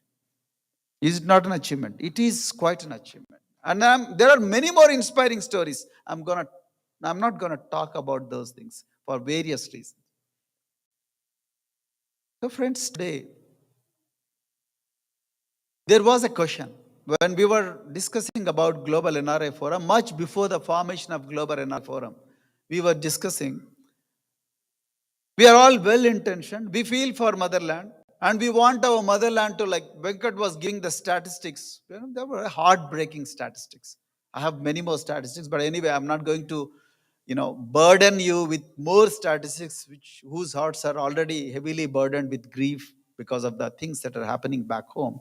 So, but Venkat was talking about, for consistently we have been ranking 130 in Human Development Index.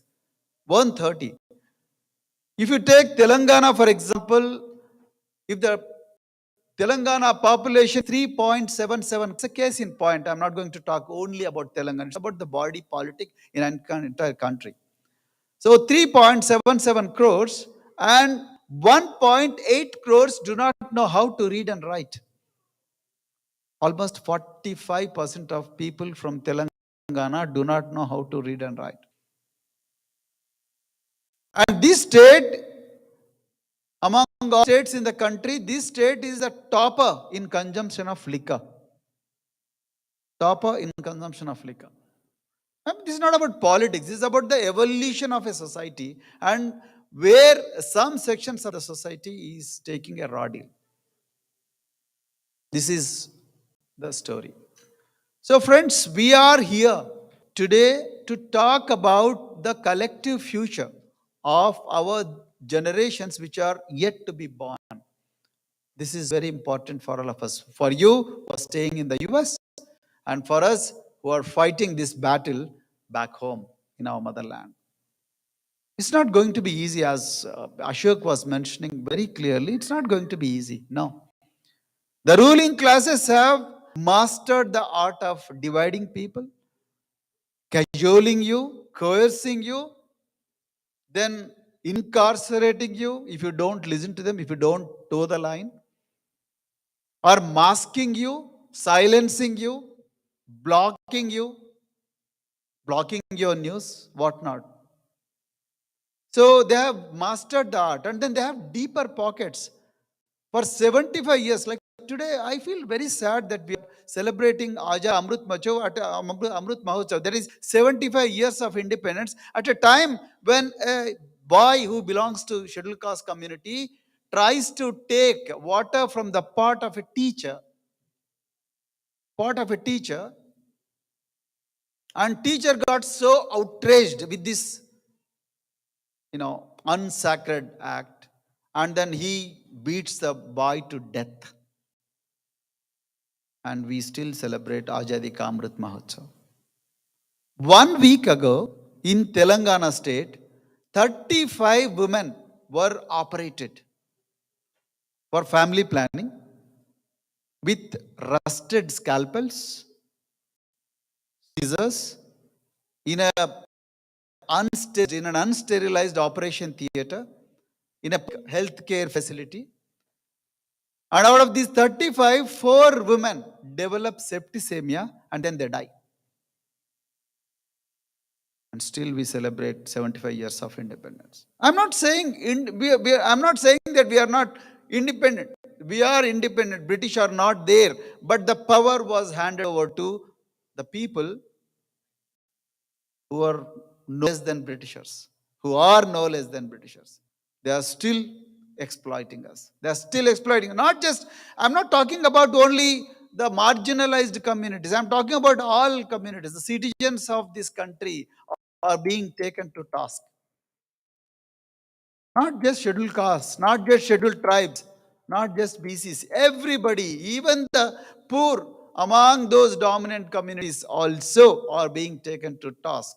I'm not here to, talk about only one caste. Although there is a conspiracy.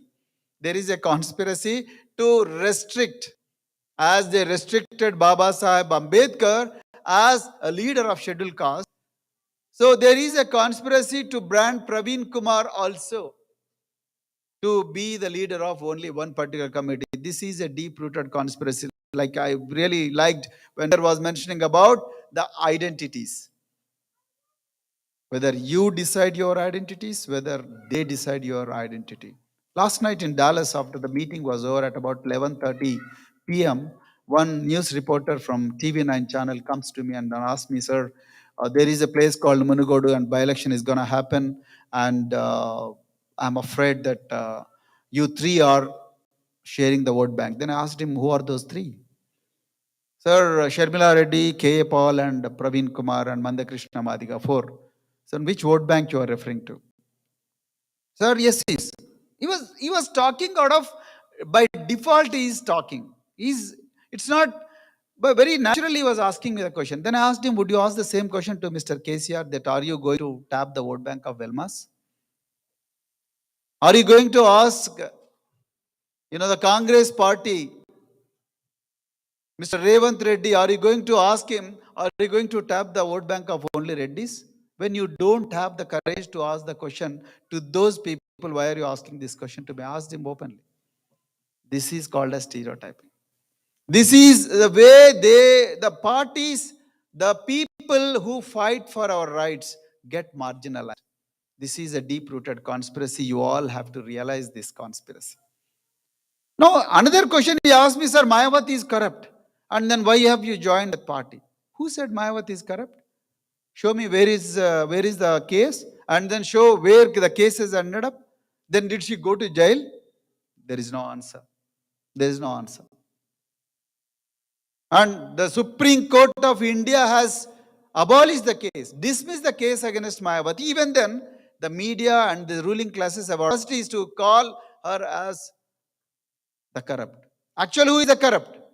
The people who killed 2,000, under whose supervision 2,000 Muslims, 2,000 people from minority communities have been killed in a place called Gujarat, and they are ruling this country today. Do you have the courage to call them as corrupt? And our chief minister in our state, our chief minister has initiated a project, Kaleshwaram Lift Irrigation Project, 1.15 lakh crores. 1.15 lakh crores, and of which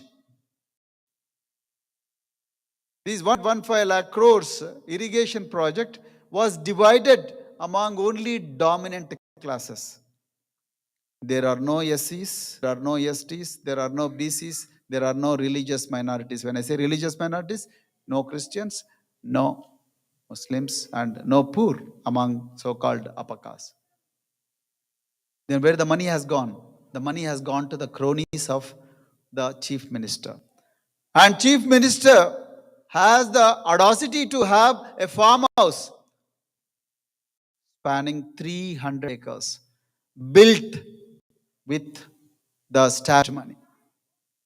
It has 8 feet compound wall with solar fencing over it. See the misuse of money. Then there are 200 policemen continuously guarding that farmhouse. And chief minister travels from his office, which is again built with 170 crores of public money. From there, he goes to his farmhouse and then comes back. You know what is the cost of the transportation? 79 crores per year. Whose money is that? When John was showing his journey as Pharaoh, you may have seen rickety classrooms, the classrooms which are about to fall, and that is the condition. The children who are sitting on the ground and the poorly stitched uniforms, and this is the condition of the schools. On the other hand, our rulers, be it in center or be it in state, our rulers have the all money under the sun to spend on the luxuries for themselves and then for their families. In fact, their even dogs, their own dogs, the pets go in bulletproof cars, but not the poor people. Who are those poor people? What is their percentage in the population? 85%, 85 to 90%. That's what Kanshiram called Bahujans. Scheduled castes, scheduled tribes, backward classes, the poor among upper classes, and the religious minorities, Christian minorities, and then Muslim minorities, and all other religion minorities. These people constitute almost 85 to 90% of Indian population, but never these people got the power. That is the challenge before all of us. It is not the power. We need power not to just enjoy comforts like the ruling classes, not to enjoy the farmhouses, not to move in the luxury cars, not to have luxurious 25-course meal every day, or not to have long convoys and then create traffic jams. No. We need power to change the destinies of our people. We need power to create as many stories like yours every day. Every day. I'm happy that you have, appreciated the video that was made by our students on my achievement as social welfare secretary and tribal welfare secretary. After I joined Harvard, then I went to a professor. His name was Julius Wilson in Cambridge, Massachusetts. And then I asked him, I am so inspired by the conversations that happen in the classrooms of Harvard Kennedy School. So I never came across such conversations in my life. So I'm so inspired. So tell me, how do I make my country, the people who are very poor, including scheduled castes, scheduled tribes, and all the other communities, better? You know what he said? Only 2 words: be visible. Be visible. Never be ashamed of your identity. Never shield your identity. Be open about it. I did not even think once. I called my wife and I, both of us, we decided, then we will go back. Most of our batchmates, classmates, they joined United Nations, they joined World Bank, they joined, the non-profit organization, they joined some companies, but I said, no, motherland is calling, because there are 300 million to 400 million people who are waiting to be emancipated, who are living like slaves, even after 75 years of independence. So I immediately took the decision and then went back to motherland. Although I was a career police officer, I volunteered to become a secretary of social welfare residential schools.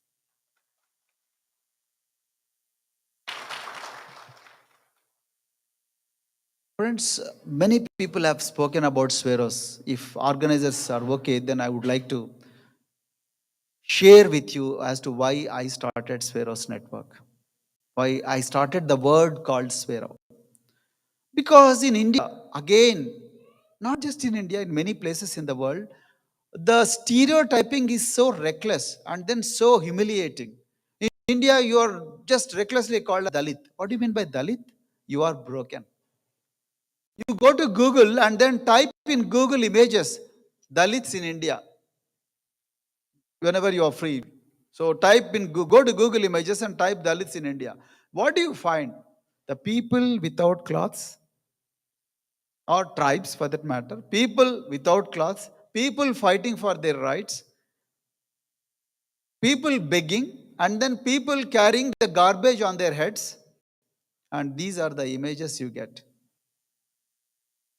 These are the painful images you get. Then I went to the classrooms and I asked the students about their names, their parents, and then their, villages, and then they were shivering. Then I asked the teacher, why is it the children are so uncomfortable when I ask them the questions about their identity? Sir, please don't ask these questions. They get really shaken because they have been suppressed for ages. And then the moment you ask the profession of their father or the names, because some names are so humiliating. The teachers who have named them, teachers probably they belong to dominant caste, particularly the girls' names, the surnames are so humiliating. And you cannot even talk about those names openly. So please don't talk to them. And I said, no, this is not going to happen. So the first thing I did was ban the word called Dalit in our all institutions. We are not broken people. No. What do you mean by Dalit? Broken. So do you all feel proud that you are Dalits? No. You are like anybody else. That's what Baba Sahib said. That's what all great philosophers said. All, like we went to Abraham Lincoln's place in Springfield. Then all men are born equal. Equal. So how do you call some people as Badugu? Badugu is, Balahina, Badugu. Nimna is lower. So these are very derogatory terms. So now you call them as, some tribes are called as criminal tribes. How is it possible then you call some people as criminal tribes? Then some people are, there are so many derogatory, terms for these people. We said, no, we are not going to use them. Then what should be the term? Then we came with a name called SWERO. SW stands for, in those days it was social welfare, now we made it state welfare, and the aero is synonymous with, air, then flying and so on and so forth. Then that went very well. So children, they really liked it. And then so much so that, in their social identity, social security identity cards, in their birth certificates, they named themselves as Sweros because they wanted to escape the trap of inferiority. And what was the tagline? No reverse gates. Let us chase infinity. Let us defy the gravity in our lives. So that is where, the Sweros network came. And what are the 10 commandments that we made? Not those biblical 10 commandments. So we're talking about the 10 commandments you command yourself. What are those commandments that we have made? I am not inferior to anyone. That's the first commandment. I shall be the leader wherever I am. The second commandment. I shall do what I love and be different. I shall always think big and aim high. I shall be honest, hardworking, and punctual. I shall never blame others for my failures. I shall repay what I borrow. I shall neither beg nor cheat. I shall never fear the unknown. And I shall never give up. These are the 10 commandments that we gave to our children. And every day, lakhs of children recited these commandments. And those commandments made the youngest ever female from our schools to scale Mount Everest. These 10 commandments, once upon a time in our schools, there used to be only 2 to 3 students used to become doctors. And today in our school, same schools, 300 students every year are becoming medical graduates. These 10 commandments made our girls to cross the borders of their villages, although they did not have money, board the flights without escorts at the age of 18 years and go to Morocco, go to Poland, go to Egypt, go to Russia, go to Cambodia, go to Vietnam, go to Nepal, go to Sri Lanka, stay there for 6 weeks and teach them English.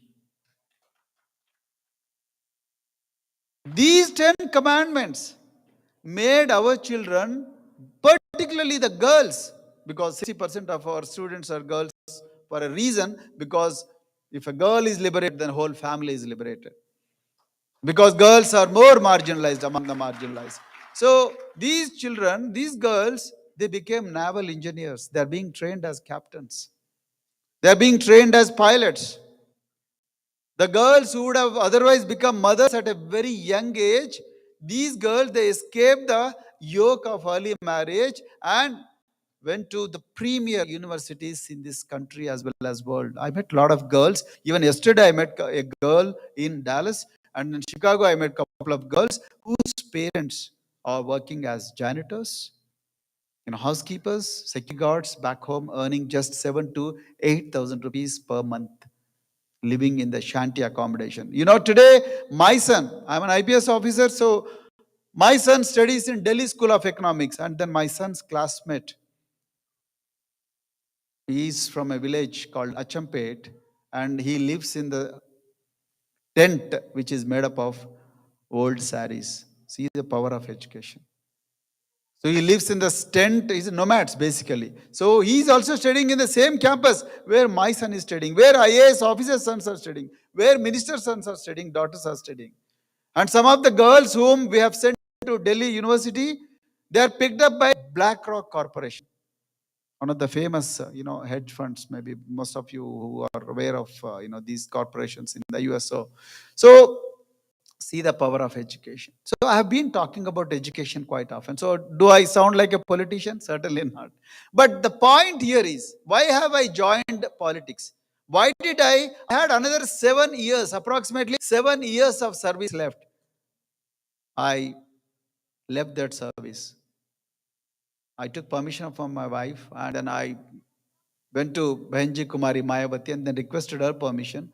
And then I joined Bahujan Samaj Party. Although I had 7 years of service left, active service left.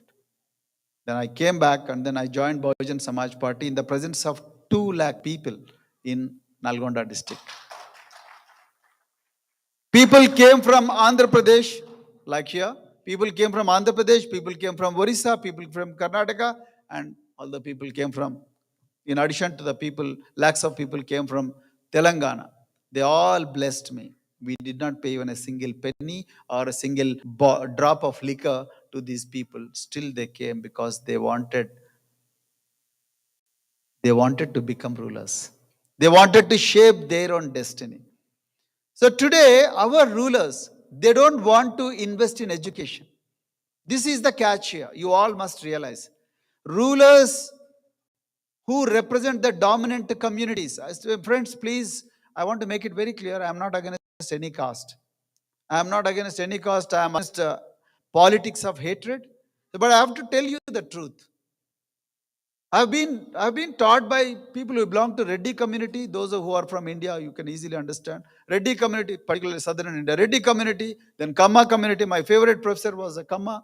Then my PG advisor was a Reddy, and because of one Reddy colleague, I got a very good company, and then I got into Indian police service because he was very close to me. But that doesn't mean that's not to say that there is no discrimination in the villages. There is no discrimination in the country. There is no discrimination in the state. See why our education, the most important thing that is required for the transformation, is not getting the attention. Our budget of Telangana is 2.5 lakh crores. What is the budget of education? 8,000 crores. Where is 2.5 lakh crores? Where is 8,000 crores? And who goes to government schools? Only the poorest of the poor goes to government schools. Then why is that they are getting raw deal? Because nobody is talking about them. Even health infrastructure. The hospitals are understaffed. And who goes to government hospitals? Poorest of the poor. Then where do the rich go? They go to the private hospitals. They have the corporate hospitals, including our chief minister. Whenever he has to undergo medical checkups, he goes to a famous corporate hospital. What a shame. On one hand, you have a Portugal minister, health minister, last week, when Indian tourist died in Portugal, because of the fact that she did not get, she was pregnant and she was suffering from pain, and then there was no ambulance service, and Portugal, she dies, and Portugal health minister, within 5 hours, he resigns to her post on moral grounds of failure. On the other hand, in India, people are dying every day. Our children are striking the work, striking. They are coming out of schools and then blocking the roads for want of potable drinking water. Still, our education minister doesn't resign. In IIIT Basar, 9,000 students are there. All the students, they have been handpicked by the government because they got 10 out of 10 GPA. And then these people, they go to IIIT Basar, and 1,200 children get sick because there was a frog in their food. And then admitted in the hospitals. Frogs and cockroaches, they are admitted in the hospitals. And health minister doesn't resign. Education minister doesn't resign. Chief minister doesn't resign. On the other hand, the same chief minister wants to divide the people. Then he created a scheme called Dalita Bandhu, as if he's so passionate about Dalit. Same chief minister in 2014, he said, Telangana will be ruled by a Dalit chief minister. Now, you know who is ruling Telangana. He said, I'll give 3 acres of land to every Dalit family. He could not give even 10,000 acres. He could not give even 10,000 acres. And now he started, and he is grabbing all the land which governments gave to Yeshus, scheduled castes and scheduled tribes in the state of Telangana. And he is handing over all the land to real estate people. And the same chief minister started a scheme called Dalit Bandhu, in which every Dalit family would get 10 lakh rupees. Friends, you go to any website, type, you go to Google and type Dalit Bandhu scheme and the guidelines. How do you select a beneficiary who is getting 10 lakh rupees from the government? There are no guidelines. We have fought for those guidelines, but government doesn't want to give the guidelines. Why? Because chief minister wants to give only 10 lakh rupees to 500 people and make 1,000 people wait for that, and then ensure that they become loyal voters to their party. This is how the public money is wasted. When we fought, we said, don't waste those 10 lakh rupees. There is another way of, using those 10 lakh rupees. Send them to US. Send them to Europe. Send them to Australia. Add another 10 lakh rupees and send them, and then they will become billionaires. They will become billionaires. But our government doesn't want that. They want votes. They want votes. They want to dump the public money on a few people and get the votes. This is the kind of politics. Because they want to sit in the chair of chief minister perpetually. Perpetually. So they don't want you and me to go to the corridors of power. They want you to be a beneficiary forever. Beneficiary to take the saris from the government. Beneficiaries to take 6 kgs of rice forever, generations after generations. Beneficiaries to get 1 inch of land forever. So these are the things these people have been promising and then doing all the corruption for 75 years. We want to stop all that. That's why I have joined Bahujan Samaj Party. Bahujan Samaj Party firmly stands by justice, the constitutional values, justice, liberty, equality, and fraternity. Ever since I joined Bahujan Samaj Party, I have toured 800 villages in Telangana because I wanted to see Telangana with my own eyes, touch the pain. I have traveled more than 17,000 kilometers. Addressed almost, physically, met almost 7 to 8 lakh people in the last, 117 days. Telangana is in deep distress. Many places, the young people are dying like chicken. You know why? Because the liquor is more easily available than water. It's called a cheap liquor. There are, the kiosks that sell liquor in the villages are called as belt shops. And many places, out of 100 women, at least 30 to 40 women have become widows. I asked these, hapless women as to how you have become widows at a very young age. They said, our husbands are drinking and dying. Drinking and dying in accidents, drinking and dying because of cirrhosis, and drinking and committing suicide because they are not getting enough money to buy the liquor. And government, instead of giving good education, they are making good liquor and then selling to poor people. So is the case with health. So is the case with self-employment. So is the case with many places. And even today, there are 30 to 40 lakh people who do not have proper home to live in this country, and still we celebrate 75 years of independence. That is the reason why, friends, today we have to take a decision. Shall we remain as mute spectators to this economic carnage that is happening in our country? Or shall we step out of our comfort zones and then do whatever that is possible with them? Do whatever that is possible with us. So that's the reason why I am here. And we have told people, we have promised to people that if Bahujan Samaj Party comes power, many people ask me, what is your vision? So if Bahujan Samaj Party comes to power, we are going to give at least 1 acre of land to every poor person, irrespective of their caste and creed. Every poor person. It is possible. Don't ever believe the argument that there is no land in India. No, there is land. But this land is in the grip of rich landlords. They don't want to show the records. But there is land. Because the government is being ruled by the landlords, and landlords have the capacity and all the resources to shield the data from poor people. That's why they are not giving their land to poor people. But we are going to give 1 acre of land at any cost to these people. Second thing, we have promised that if we are voted to power, we are going to give private pattas, that is registration certificates, to all the assigned lands that are given by the government to poor people, whether they are scheduled castes or scheduled tribes or whatever. Then third thing, what we said, we are going to make all Podu lands or the private lands, because these tribes have been cultivating those lands for the last 70, 80 years. Now you'll be surprised, in the same development, in the same survey number, 1,000 acres belonging to landlord, that becomes a private property, and another 100 acres that was being cultivated by poor tribals, that becomes a government property. See the difference. See the exploitation. So we said this is not going to sustain.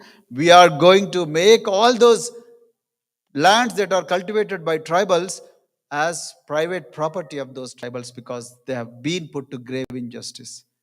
Then third thing, we promised that all the children born in, at least one person born in the poorest of the poor family, irrespective of their caste and creed, shall study in foreign countries like you all.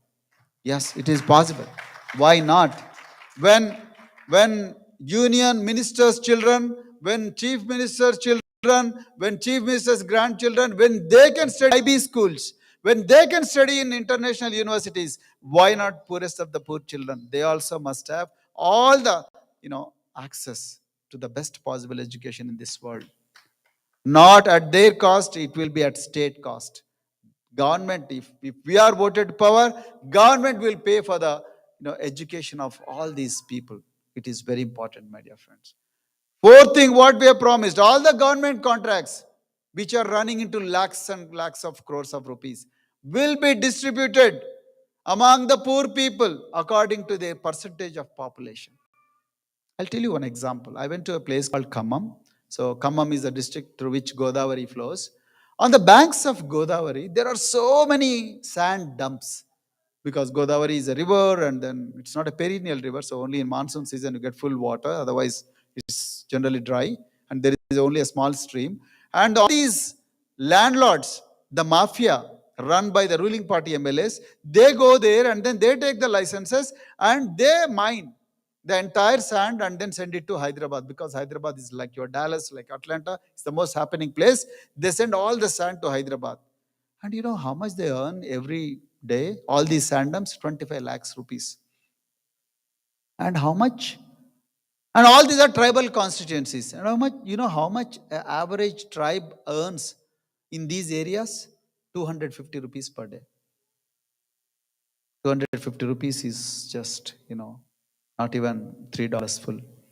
So they earn 250 rupees per day. On the other hand, these landlords, in cahoots with the mafia, they earn 25 lakhs in these sand dams. Why this property should not be redistributed? That's why we promise that if we are voted to power, all the prosperity, all the access, all the opportunities will be divided according to their proportion in the population. This is very important. Now take the case of backward classes. Backward classes include BCA, B, BCC, BCD, BCE. All these backward classes, they constitute 50% of Telangana population. You know what is their percentage in public representatives? Just 22 out of 120. They are just 22, wherein they are supposed to be 60 people, but there are only 22. We promised that if we are voted to power, then we are going to give 50% of the representation for classes. Why not? Why not? So, if we are voted to power, we are going to establish one school, one residential school at least in Mandal, in one Mandal with all international standards at government cost. All at government cost. Today, our children, as we speak here in Atlanta, today our children in our country have no textbooks in most of the schools. There are no notebooks supplied by the government. There are teacher vacancies in the schools. Imagine if how the children can study. There are no proper toilets. Then where will they? Many girls, they don't go to school because there are no toilets. Then how do you manage? Then how do you realize your dreams? So we said this is not going to happen in our rule. So we are going to invest most of the money on education only, because education is the most important input that can transform the generations. Then we also promised, it looks very weird, but we also promised that there will be a Bahujan Film City. Bahujan Film City, where all the people belonging to the oppressed communities will be trained as film actors, film directors, and then they will create their own Hollywood. Why not? Why should there be only one or two communities minting a lot of money in entertainment industry? Why not? I'm just talking about one example. So like that, we are going to democratize. We are going to give access to all poor people to all the, all the industries, all the domains where you have equal opportunity to make money. I'll tell you one example. So in social welfare, then, we, in northern India particularly, when you ride the horse, people throw stones at you. When you marry in northern India, you have to, ride a horse, ride a mare, and then, you have to go in a Bharat. It's called as Bharat procession. When scheduled caste people, when scheduled tribe people, when they ride the horses, people throw stones at them. You don't deserve to be riding a horse. You're not supposed to ride the horse. Then they're stoned to death. So much so that even senior police officers, when they get married, they go to, if they belong to these communities, they go to local police station and seek protection. That is the condition. But when I took over as social welfare secretary, I said, this is not going to happen.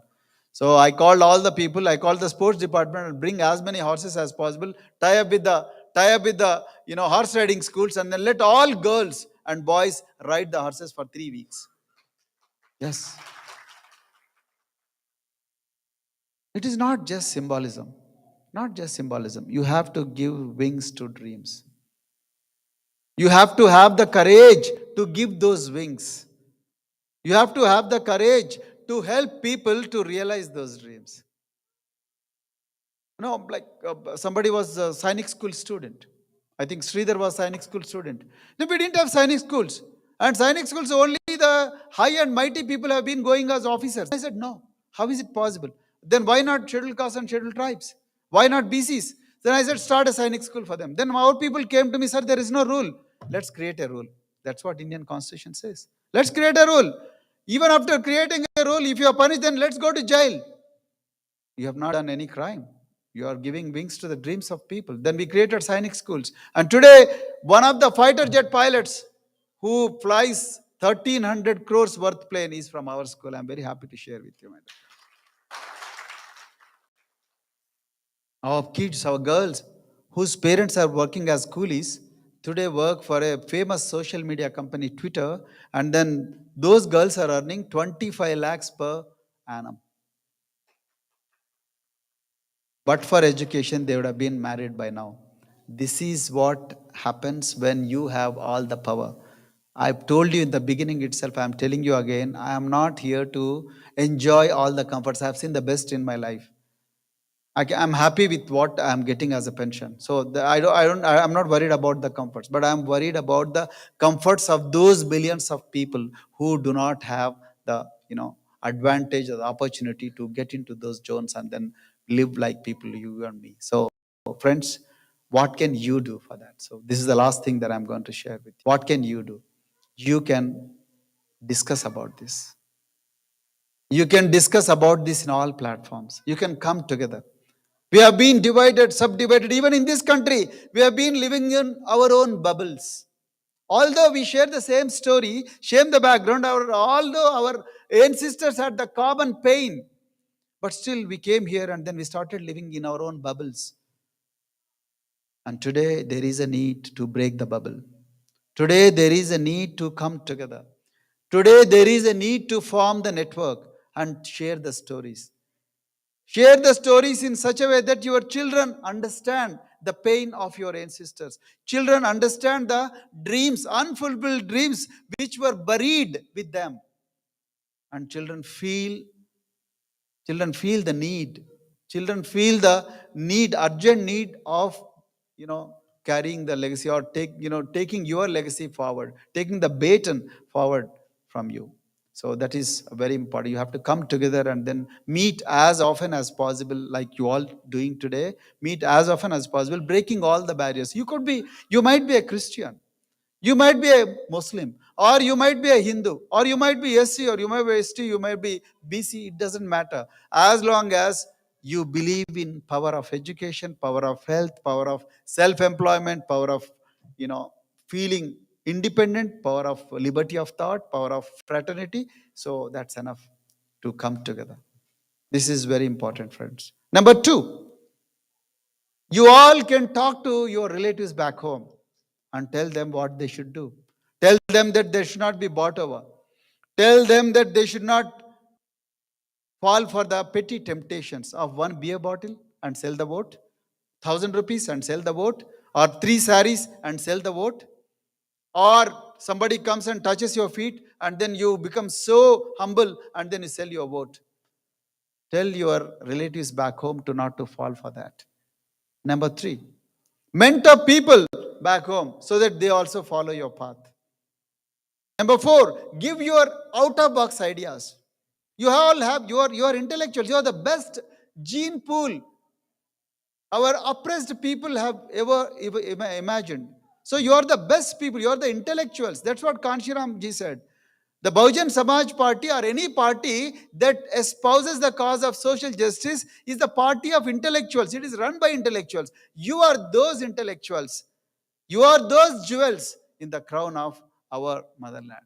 So you have to give us the ideas, out-of-box ideas. You have to give us the ideas because the other side have the deeper pockets to get the best brains available. And they go to IITs, they recruit. They go to NITs, they recruit. They go to international agencies, they recruit people. And then why do they recruit people? There is a guy called Prashant Kishore in India. All the political parties are hiring him. You know why? Because so that they can stay in power perpetually. We don't have those deeper pockets to hire people like that. So today it is your responsibility to guide us. to give us all your, because you are a non-participant observer. You are sitting here, but you are observing the things that are happening in your motherland. So friends, please give us out-of-box ideas. Then the last one, if you have any penny, you can donate this to the movement called social justice, movement called Bahujan movement, so that we can run for. We are not going to buy the votes, but you need money for diesel, you need money for food for the cadre, you need money for training, so on and so forth. You need money for propaganda, so on and so forth. But anyway, that's, we are not here to collect the funds. We are not here. Certainly, I want to tell you very emphatically, I'm not here in the US to collect the funds. I'm here in the US to make you aware that your motherland requires your time and talent.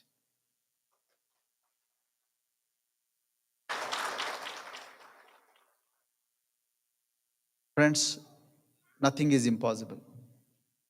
Kanshiramji made it is possible. Never before Kanshiram. Even this nation has the sad history of defeating Dr. B.R. Ambedkar when he fought for office. So, but Kanshiramji made it possible that if we work hard, if we work with a plan, if we have that perseverance, if we have that camaraderie, we can defeat the ruling classes. We are going to prove that in Telangana. With your support, we are going to prove in Telangana. ఇది కొండ చిలువలకు చలిచీమలకు మధ్యలో జరుగుతున్న యుద్ధం. ఈ యుద్ధంలో చలిచీమలు గెలవాలి, గెలుస్తాయి కూడా. ఒక్క చలిచీమ గెలవలేదు కొండ చిలువలతో పోరాడినప్పుడు. లక్షల మంది చలిచీమలు ఒక దగ్గరికి వస్తే బలవంతుడైన సర్పం చలిచీమల చేత చిక్కి చావదే సుమతి అని ఒక పద్యం ఉంది. అదే విధంగా ఇది ఆ గొప్ప ఆశయానికి అహంకారానికి మధ్యలో జరుగుతున్న యుద్ధం. This is a fight between the rulers who have been habituated to eat public money and the people who are fighting for a cause. We must win. ఇది కొడవళ్ళు పట్టుకొని కూలీలు చేస్తున్న తల్లులకు, అదే విధంగా కోట్ల రూపాయలు మెక్కుతున్న రాబందులకు మధ్యలో యుద్ధం. ఆ యుద్ధంలో కొడవళ్ళు పట్టుకున్న తల్లి వాళ్ళు, కొడవళ్ళు పట్టుకున్న చేతులతోనే మన బిడ్డలు కోడింగ్ భాష నేర్చుకోవాలి. డప్పులు కొట్టిన చేతులతోనే డాలర్లు కూడా సంపాదించాలి. చెప్పులు కుట్టిన చేతులతోనే చరిత్ర తిరగరాయాలి. కళ్ళు గీసిన చేతులతోనే కంప్యూటర్ ఇంజనీర్లు కూడా కావాలి. రాళ్ళు కొట్టిన చేతులతోనే భవన నిర్మాణ కంపెనీలు కూడా పెట్టాలి మన బిడ్డలు. మిత్రులారా, this is a great dream. You all have to make this happen. It's not just you, not just me, all of us. Together we can achieve this dream. Nothing is impossible. Don't ever get overawed by the ruling classes. They are just paper tigers. We are the tigers, and then we can do it. With these few words, thank you very much once again. You have been a great audience, and I thank you. I thank all the people who made this journey very, very memorable. And then mark my words, this day in Atlanta, this day, this year, this long weekend in Atlanta is going to be written with golden letters in the history of our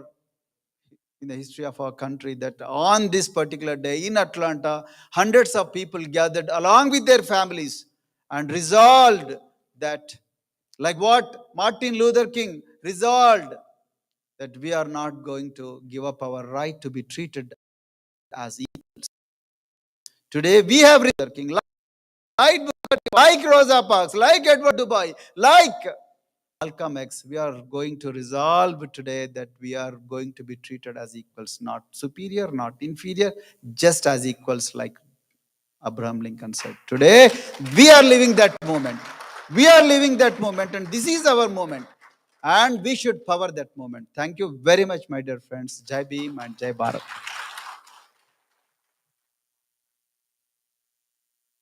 Check. Thank you very much. Thank you, Dr. R.S. Praveen Kumar, for that. Please stay here. We are going to start the Q&A. And so that's the... Please have your seat. Yeah, Thank you. please have a seat. And that's a powerful speech. Thank you for reminding us once again, and also challenging us to come out of the comfort zone. and think about our motherland. So at this time, we'll start Q&A session, Andy. So I know you may have a lot of questions. You want to know about RSP's vision and also any open questions. So this is all. So with that, I would like to invite John, Sunita, and Sridevi Garu. They are going to help with collecting the questions. Basically, they will come to you. If you can raise your hand. John is going to go over the rules. But before that, if any of children, if we have, we are going to serve the food for the children only. Just please give us a few minutes. Once we are done with the Q&A, we will start the dinner. Dinner is ready. We'll start very quickly. But if any children are here, parents, please feed them. You can go ahead and get the food and go back to your seat. And without any delay, we'll start the Q&A session. A quick reminder, friends. If you are compelled by his invitation and you want to be part of his mission, and he is actually running zero budget politics. When he joined in Nalagonda, over 2 lakh people came, not a single rupee spent to move the people.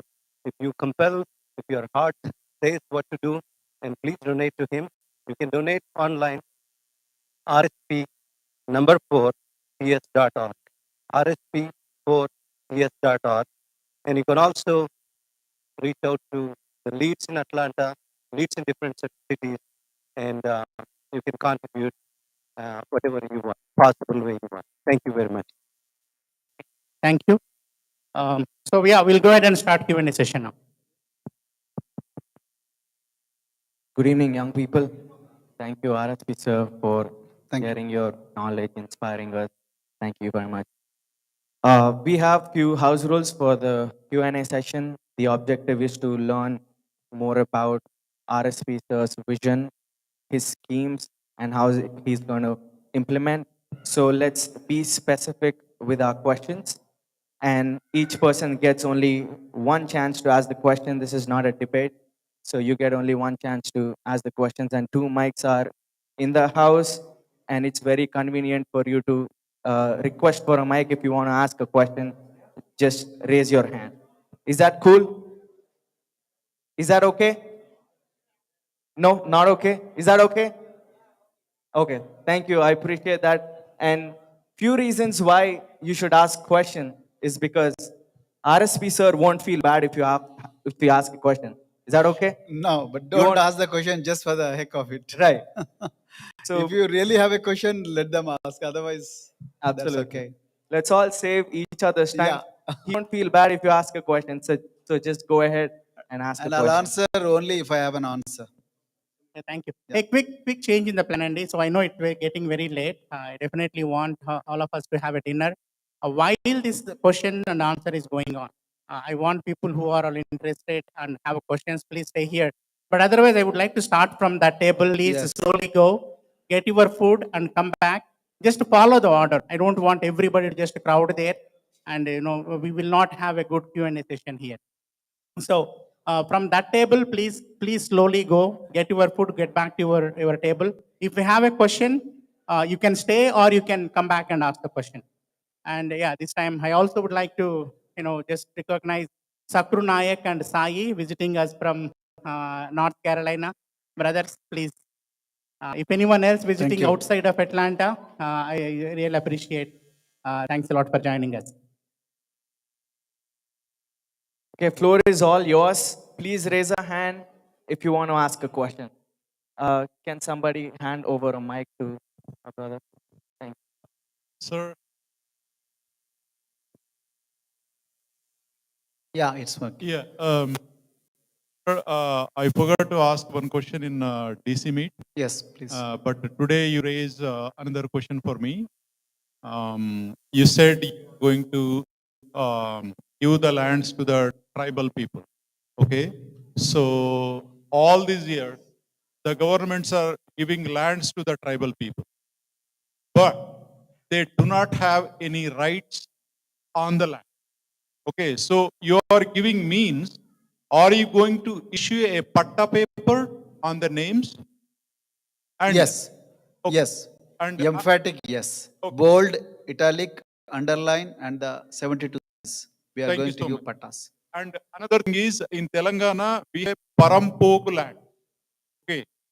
So in earlier days, the government given those lands to the poor people. Okay, but they do not have registered on their name. So are you going to register on the names too? Yes and yes. Okay. And other question is, I'm requesting you to conduct a big meeting, the public meeting in Telangana, by calling all the good mindset people like you, like J.D. Lakshminarayana,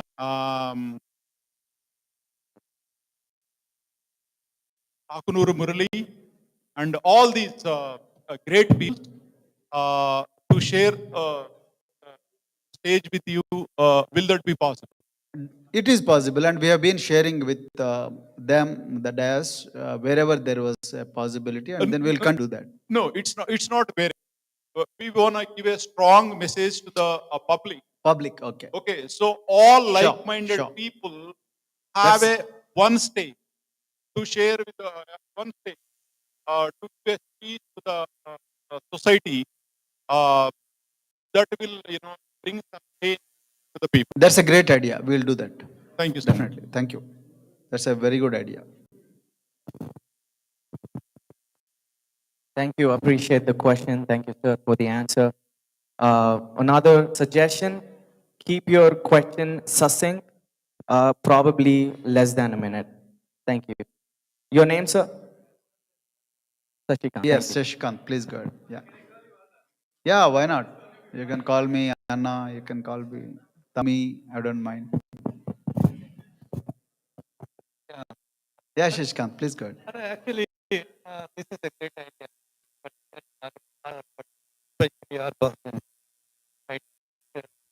I think Shashikant, I'm not able to hear you. Voice is Hello? breaking. Voice is breaking. Yeah. Yeah, Anna, can you hear me? Yeah, now I can. Yeah, thanks for sharing all our Bahujan's burden on your shoulders. My question is, I mean, the main thing in our society, the 10 Commandments is the great idea. Thank you. Is lifted so many lives. So do we have 10 commandments for all Bahujans? Especially, we shall not sell our votes. We shall not sell our votes. Votes. Selling votes. That's a good idea. Yeah. And the second thing, especially on caste system, this caste system is made by the humans, not by the divine. That kind of a rule should be passed on to this in your commands. And Ambedkar is a true national leader. He worked for actually the nation. And how can we make it a true national leader? How other people, everybody should understand as a national leader. It's a great question. If we can, if every home can make one Ambedkar, I think it would be a great idea. We don't have to make Baba Saheb as a national leader. He automatically becomes not just national leader; he'll become a universal leader if we live his values. So my complaint not complaint, my observation has been, we are very busy very innocently, not because of any hidden agenda. We have been very busy in building the statues for Ambedkar, but we are not living the values of Ambedkar. That has been the problem in the entire evolution of this Ambedkar's thought and ideology. So you go to any poorest of the poor locality in India, particularly the scheduled castes and to some extent scheduled tribes, and nowadays slowly BC communities also.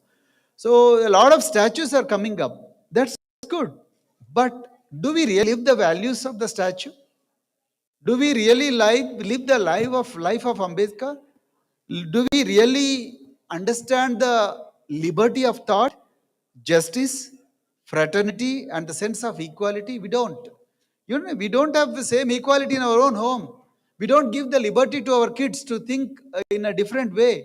So I think the most important thing is we all have to live the life of Dr. B.R. Ambedkar.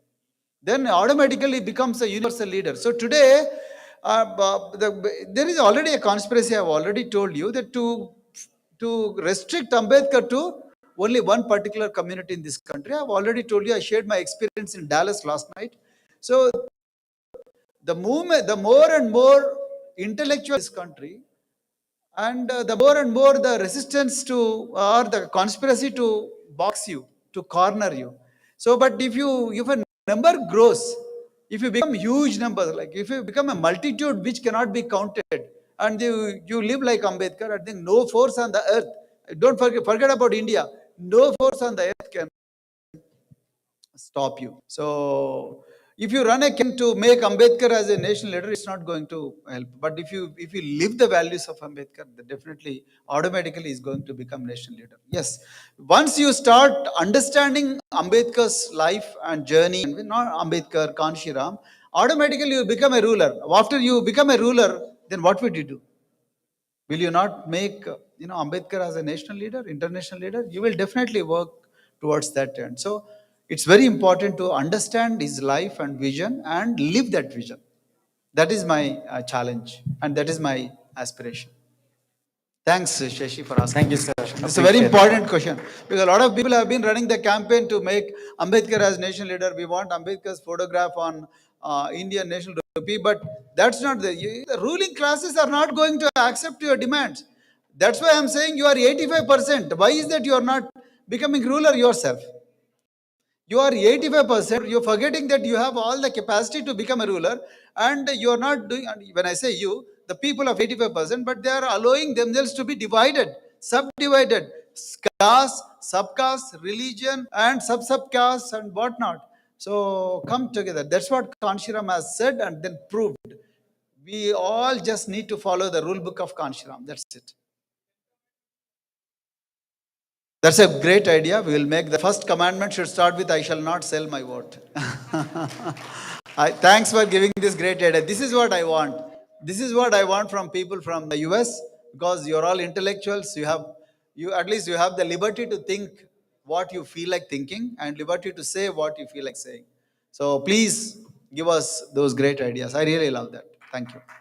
Thank you very much. Please keep your questions short. Please. Thank you.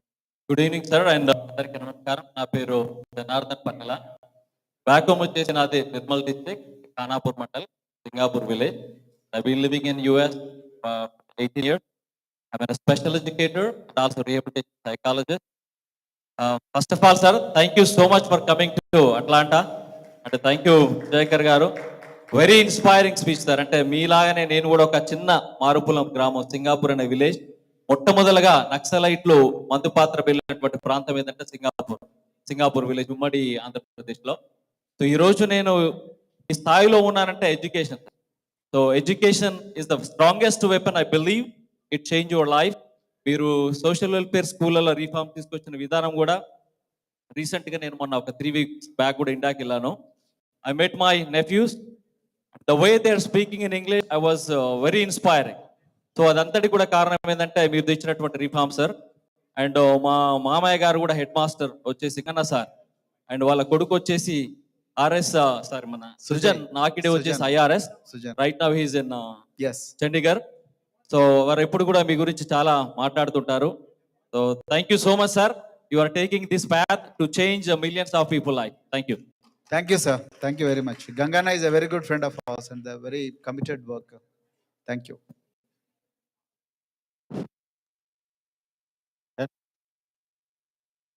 Good evening, sir. Yes, sir. This is Uday. You are Uday, right? Yeah, I am Uday. Nowadays, any propaganda or any activity that is done on internet or social media, and there is a big ideological war campaign is going on from the ruling party and people behind that.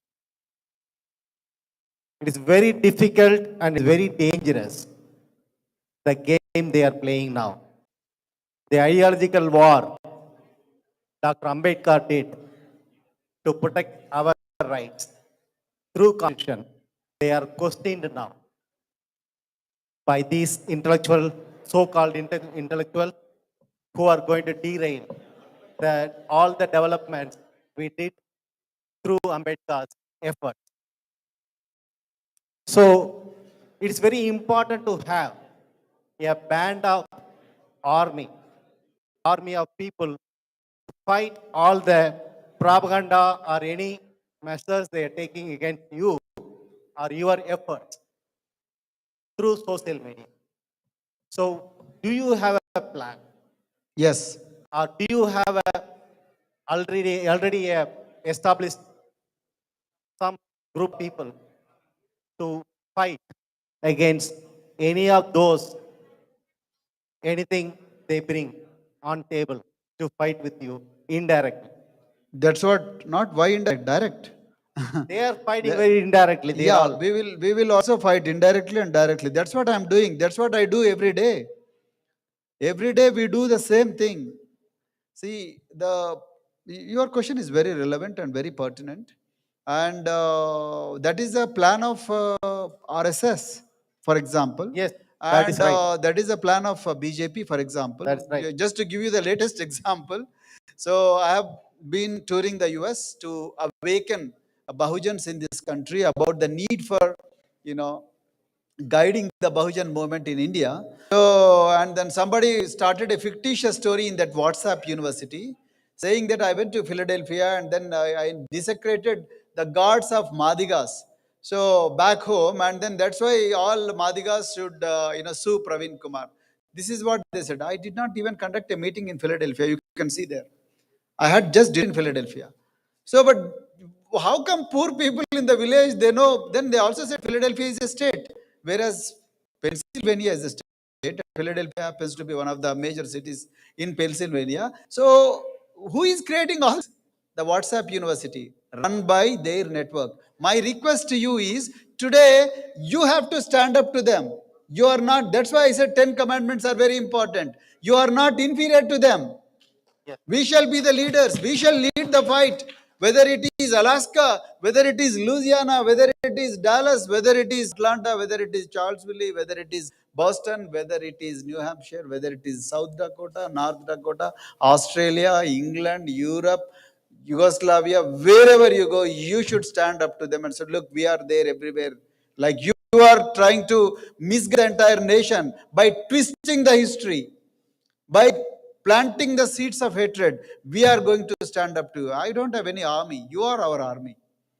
You asked a very, very innocent question that do you have an army? Yeah. We are all army.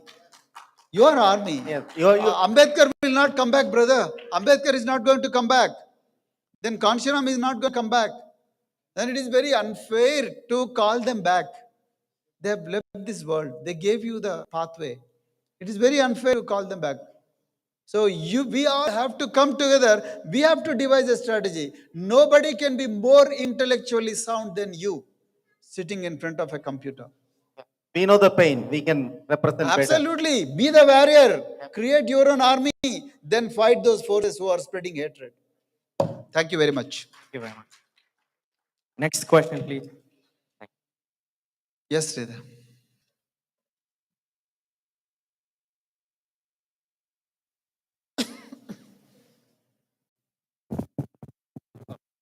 Yeah. Thank you for the opportunity to ask a question. This is related to the identity that we discussed previously. So, identity that the children got motivated. But politics is primarily you have constitutions, you have an MLA or an MP or kind of a thing, right?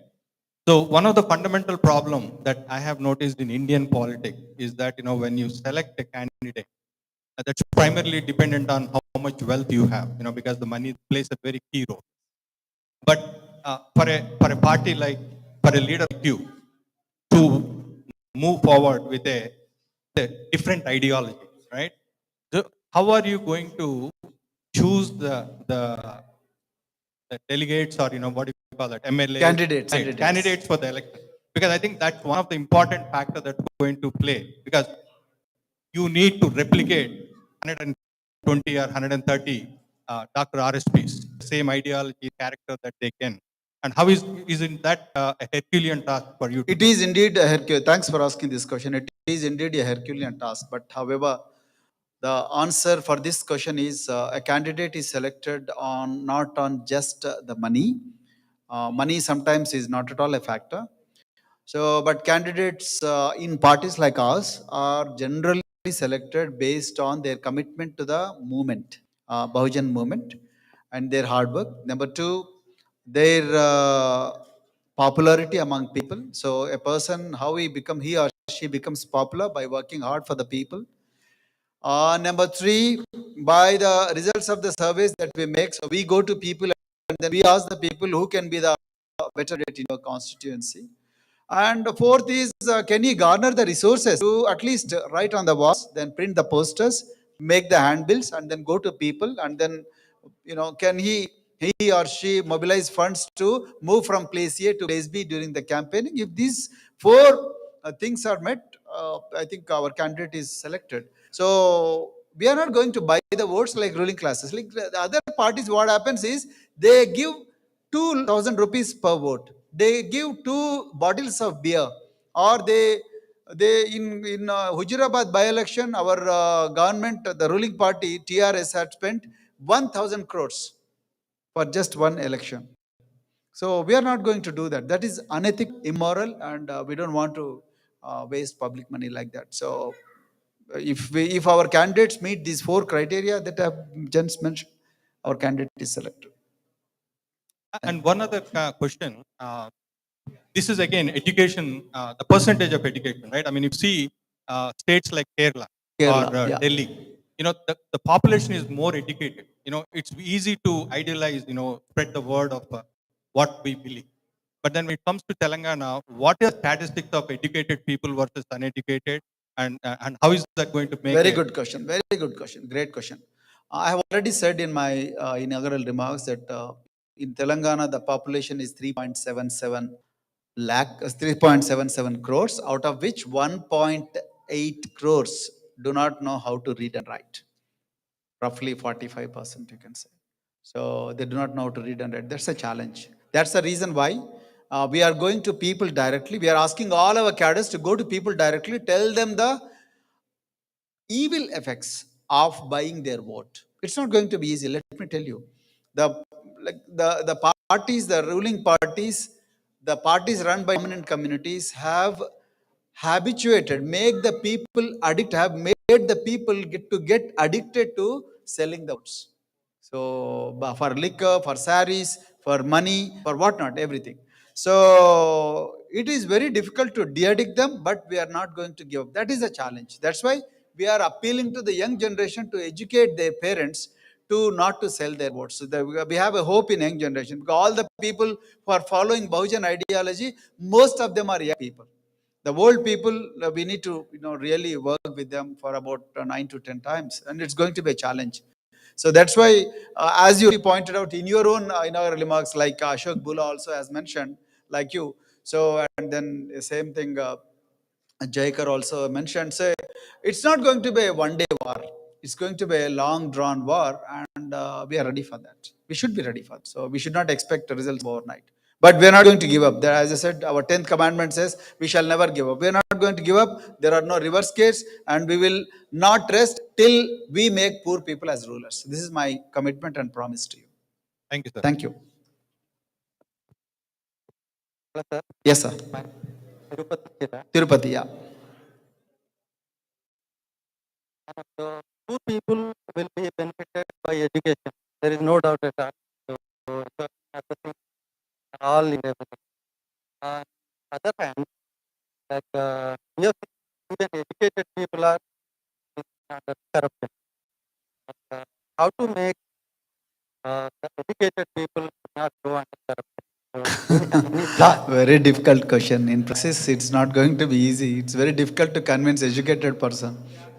Sometimes, not all. Again, it militates against the same statement that I've just answered. So then what is education? Like, if educated people are taking money and then voting for the people who, take the money, take the beers, take the liquor, take the whiskey, and then vote for the people. So who are causing damage to them, they are not educated at all. So we need to educate the educated as well. So we are going to educated people also. So they are not truly educated. If educated sell their vote, then they are not educated. They are illiterates. They know only how to read and write. Thank you. Sir, next question. Hello. Yes, sir. Dr. RSP Garu. Yes, First of sir. all, I would like to really appreciate you. I was blown away by the AV and your speech. Thank you, sir. Thank you so much, sir. Sir, I'm not taking time. just sorry to interrupt you. I'm not a motivational speaker. So don't get me wrong. I just spoke truth. And I just shared with you what I had seen in my journey, life journey. So in my parents, I took the snippets of my parents' journey and then shared with you. Anyway, please go ahead, sir. Sorry to interrupt. But I was blown away. Okay, Thank you, sir. Coming from a family of educators, I myself am an educator. So you have taken a bold step. Uh, you seem like a dolphin who already jumped in the well of sharks. How are you going to survive these dirty ponds? Sir, I didn't get the last point. Like you already jumped in a tank of sharks. Yes. You seem like a dolphin to me. How are you going to survive dirty politics? So I watched a video where band of 10 lions attack an elephant, and then elephant survives. So it's a perseverance, and you need to have very creative ways of you need to have you need to multiply your numbers, so and then attack the sharks. So it's possible. Continuation of that, like United Andhra Pradesh never allowed any other party besides Congress. Yes. Then in 8 days, like Telugu Day. Yes, yes. But afterwards, it has a history of not allowing outside parties. Yes, very good. So what's your plan? Very good How are you going observation. to I really love that observation. It's a very good observation. United Andhra Pradesh has the history of making it binary generally, either this or that. So this time we are going to challenge that, because in the last 75 years, only a few communities in this state of both Telangana and Andhra Pradesh, so undivided Andhra Pradesh, have ruled in 75 years. Nowhere the poorest of the poor got the chance, although their numbers are more than 80%. So this is what we are taking to masses, and then this is what we are going to challenge. So as Sridhar has pointed out, so how are we, going to compete with the people who have deeper pockets? You call them as sharks, and they call us as dolphins. So that requires a very, very creative strategy. And then we have to go to people. Most of the people who have failed to bring a third friend are the people who never stayed with the masses.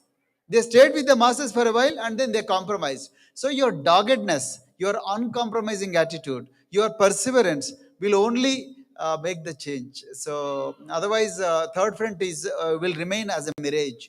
So that's why we need to be persistent. We need to be with the people. We need to be fighting for the people. We need to be, taking up the cause of people continuously. Not just like, for example, somebody mentioned about Jay Prakash Narayan, a celebrated bureaucrat who started a party. Then he became an MLA. Then after he lost the elections, then he gave up. So that should not be the case of a politician. So you should continue to fight.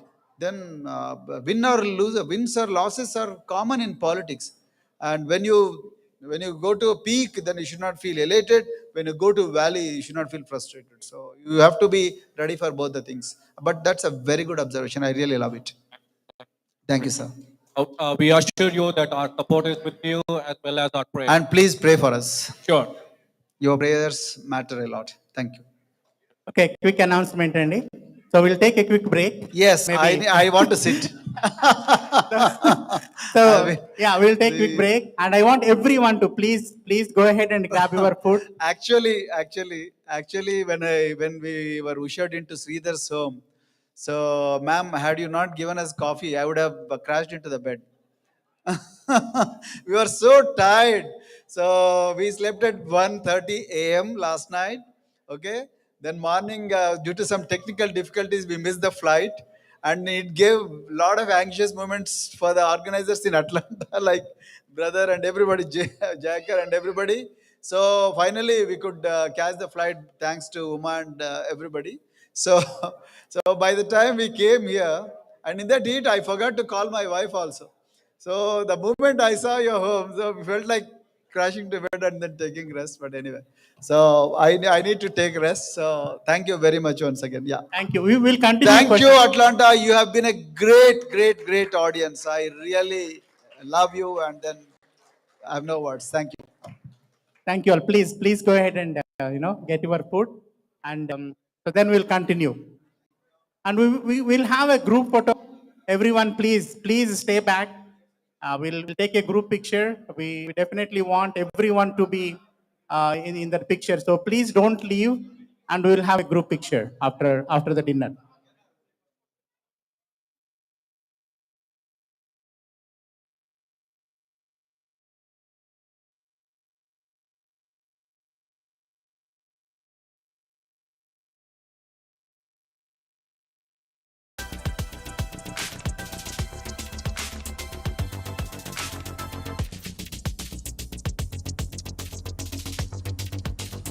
Okay, this is Aarti.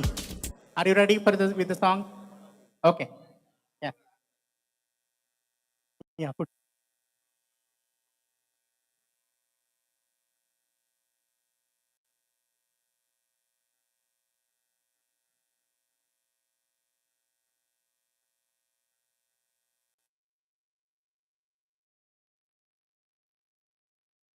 Hello. Yeah, while we are all taking food and please pay attention also. Aarti Chavan is going to present a song. I'll request Aarti to come forward.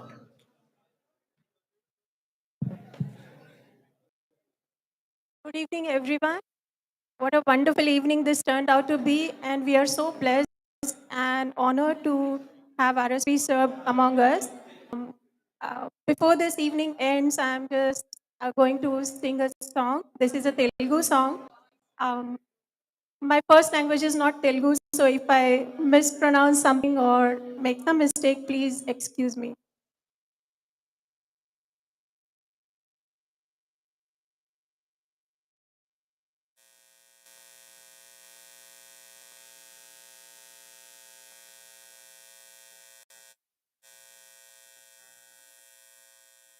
Scared. Huh? I'm scared. Don't be scared. Just Okay, let close it the be. windows, guys. Close the windows. Just let it be. Don't. I'm not turning the car on. Jesus Christ. I think we got our money's worth. Oh God, Jamal.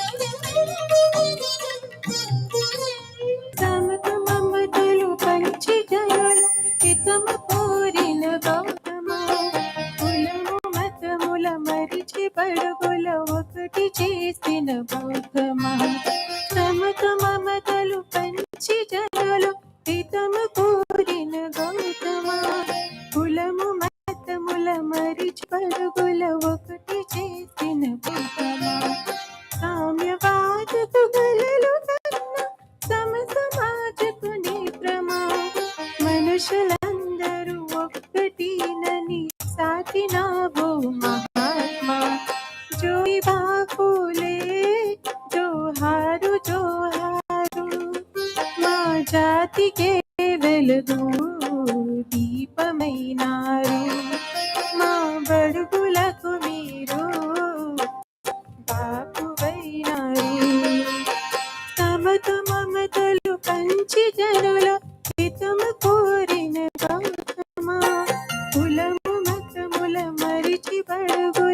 ఒకటి చేసిన గౌతమా.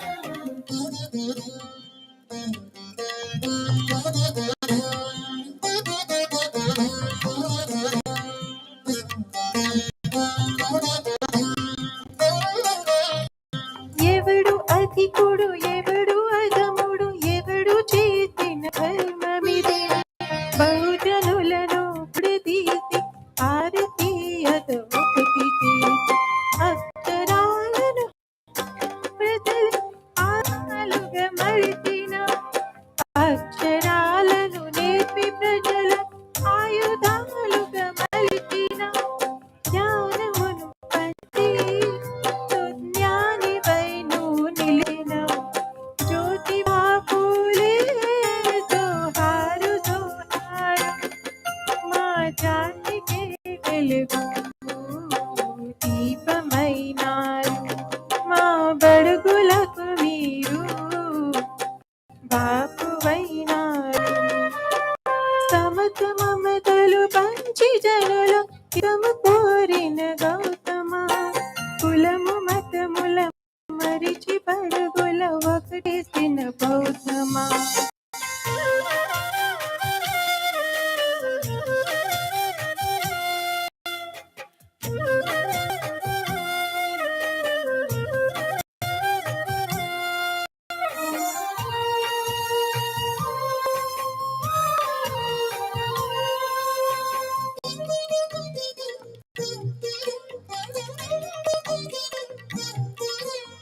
మణువు నీము మాకు చూపి మూల పాతుల గొంతును లిపి కులకు బూరవతరించి రాజమును మీరను పవి. ఎంత కాలము ఈ వివక్ష ఎదురు తిరిగిన యోధుడా, ఎంత కాలము ఈ వివక్ష ఎదురు తిరిగిన యోధుడా. ప్రేమ జాలి కరుణ త్యాగం కలిసి నడిసిన బుద్ధుడా. జ్యోతిబా పూలే జోహారు జోహారు, మా జాతికి వెలుగు దీపమైనారు. మా బడుగులకు మీరు అయినారు. సమత మమతలు పంచి జనులు హితమ కోరిన గౌతమా, కులము మతముల మరిచి పడుగుల ఒకటి చేసిన బౌద్ధమా.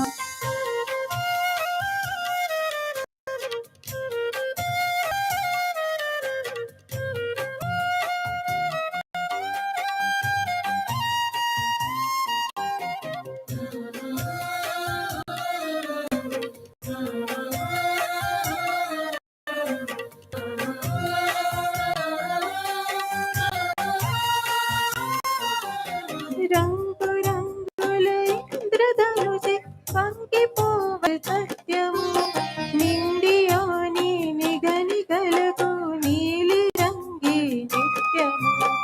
మార్పు కోరిన సూర్యుడు ఇక తూర్పు దిక్కే, మార్పు కోరిన సూర్యుడా ఇక తూర్పు దిక్కే మాదిరా.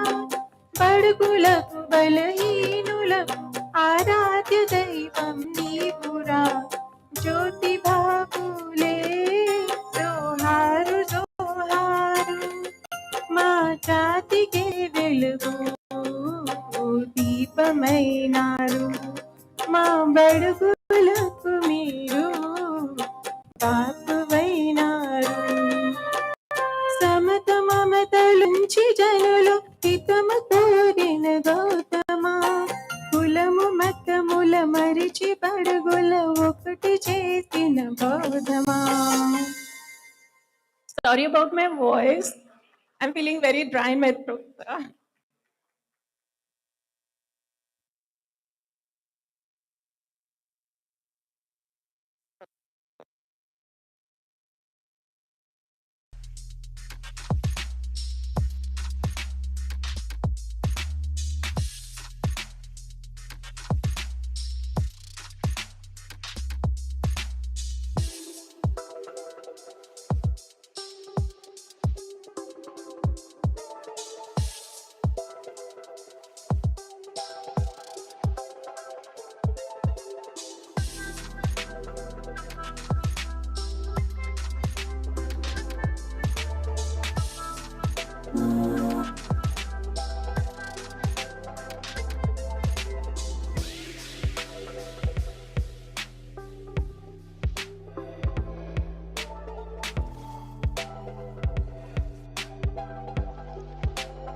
Hello mike testing 1 2 3.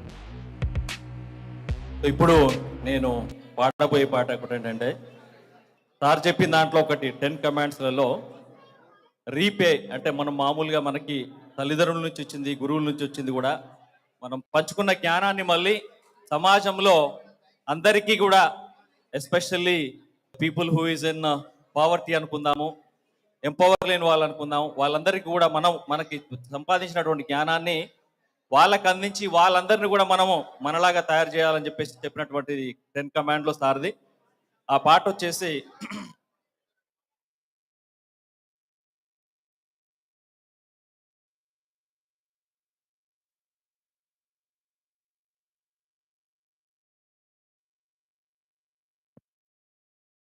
ఏమవ్వుతావని ఆకాశము నీకు గొడుగై నీడనిస్తుంది, ఏమవ్వుతావని భూతల్లి ఎదలపై నూరేళ్లు నున్నొస్తుంది, సాటివాడు సాయమైతే అందించే గుండెలేని మొండి గుణము కలిగిన నీవు ఏమవ్వుతావని, ఏమవ్వుతావని నీరు నిప్పు గాలి నీతోటి బంధమల్లింది, ఏమవ్వుతావని సృష్టి ఒడిలోని మనుగడను కాపాడుతుంది, ఏమవ్వుతావని పొద్దు పొడుపు నిన్ను ముద్దా నిద్ర లేపింది, ఏమవ్వుతావని పండు వెన్నెల నీకు జోకొట్టి జోల పాడింది, ఏమవ్వుతావని, ఏమవ్వుతావని సకల చరాచర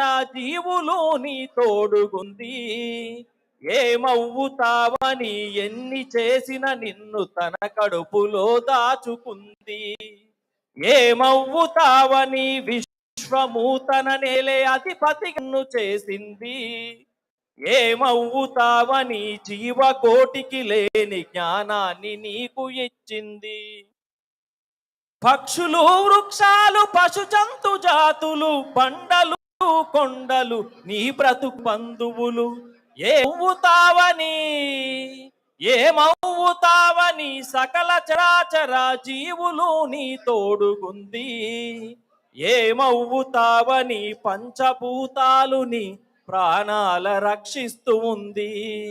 ఎందుకంటే ప్రకృతి మనకు అన్ని ఇచ్చింది కాబట్టి ఆ ప్రకృతిని కూడా మనం అందరం కాపాడాలి. తర్వాత పేద వాళ్ళకందరికీ కూడా మనం అందరం సాయం కోరుకుంటూ ట్రాక్ ప్లీజ్.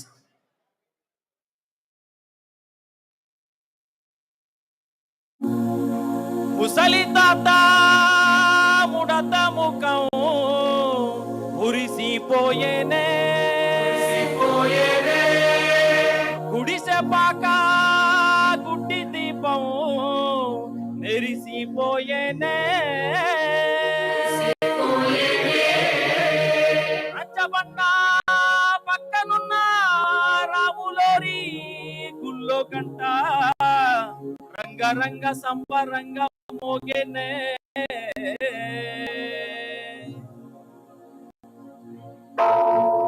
వచ్చాడయ్యో స్వామి నింగి సుక్కలతో గొరిగెత్తింది భూమి, ఇచ్చాడయ్యో స్వామి కొత్త రెక్కల్ని మొలకెత్తించే స్వామి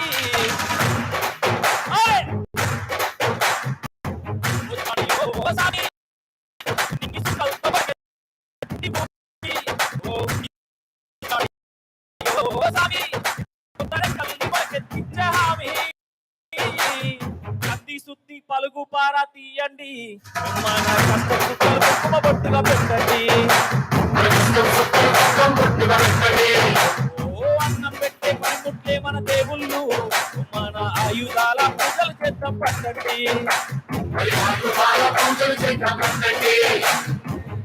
ఓరు కన్ను తెరిచిన నవరాత్రి ఇన్నాళ్ళ చీకటి తెల్లారే సమయం ఉందిరి, వచ్చాడయ్యో స్వామి నింగి సుక్కలతో గొరిగెత్తి భూమి, ఓ ఇచ్చాడయ్యో స్వామి కొత్త రెక్కల్ని మొలకెత్తించే హామీ,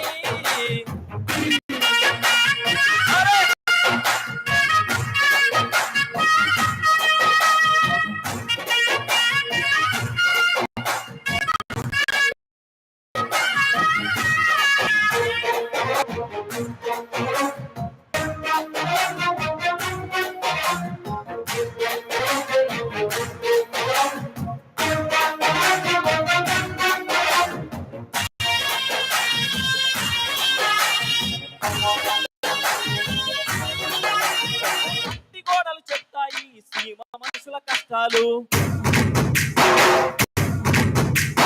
కారికక్కులు చెత్త పల్లె బ్రతుకుల చిత్రాలు పండగొచ్చే ప్రతి ఒక్క మనసు మరి పరుగు పుట్టి పెరిగిన పల్లె వేగా అసలైన పండుగ అంటే ఆ కన్నుని కంటికి రుతుడి చేగా ఓమాను కలకల వెలిసిన రాయలోరి ఈనాడు వెలవెలబోసే ప్రాణమంత చిన్నదో వచ్చాడయ్యో సామి నీకి సుఖంతో కొట్టెత్తి భూమి ఓ ఇచ్చాడయ్యో సామి కొత్త రెక్కల్ని మొలకెత్తించిన హామీ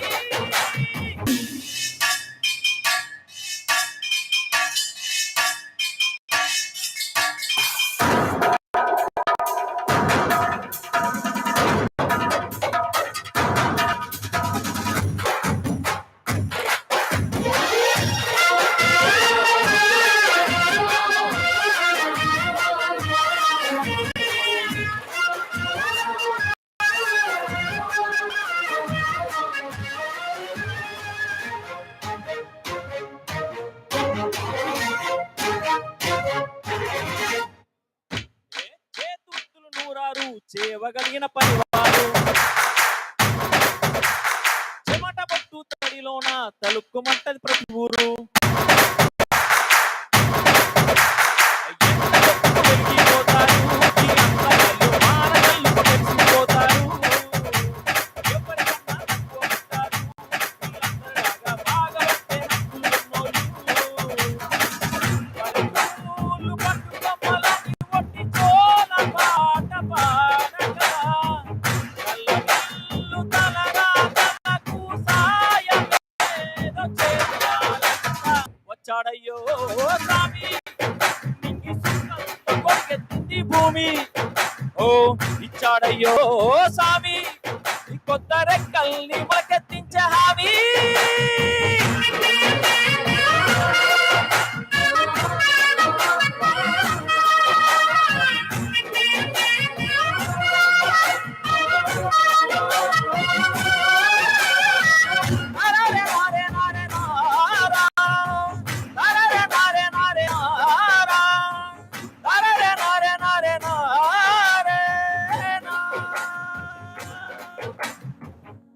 thank you thank you Janardhan గారు.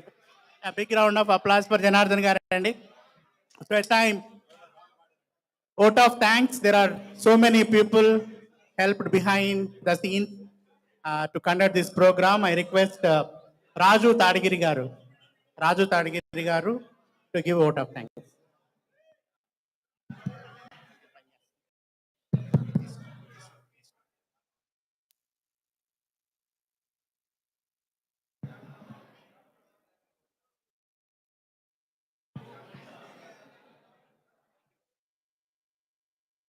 హలో ఎవ్రీవన్, ఒక్కసారి అటెన్షన్ ప్లీజ్, అటెన్షన్ ప్లీజ్.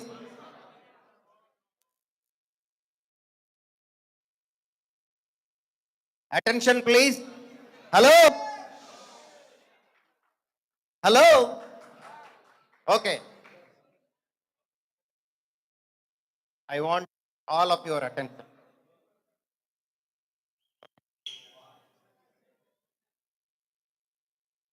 ఒక్క 2 నిమిషాలు.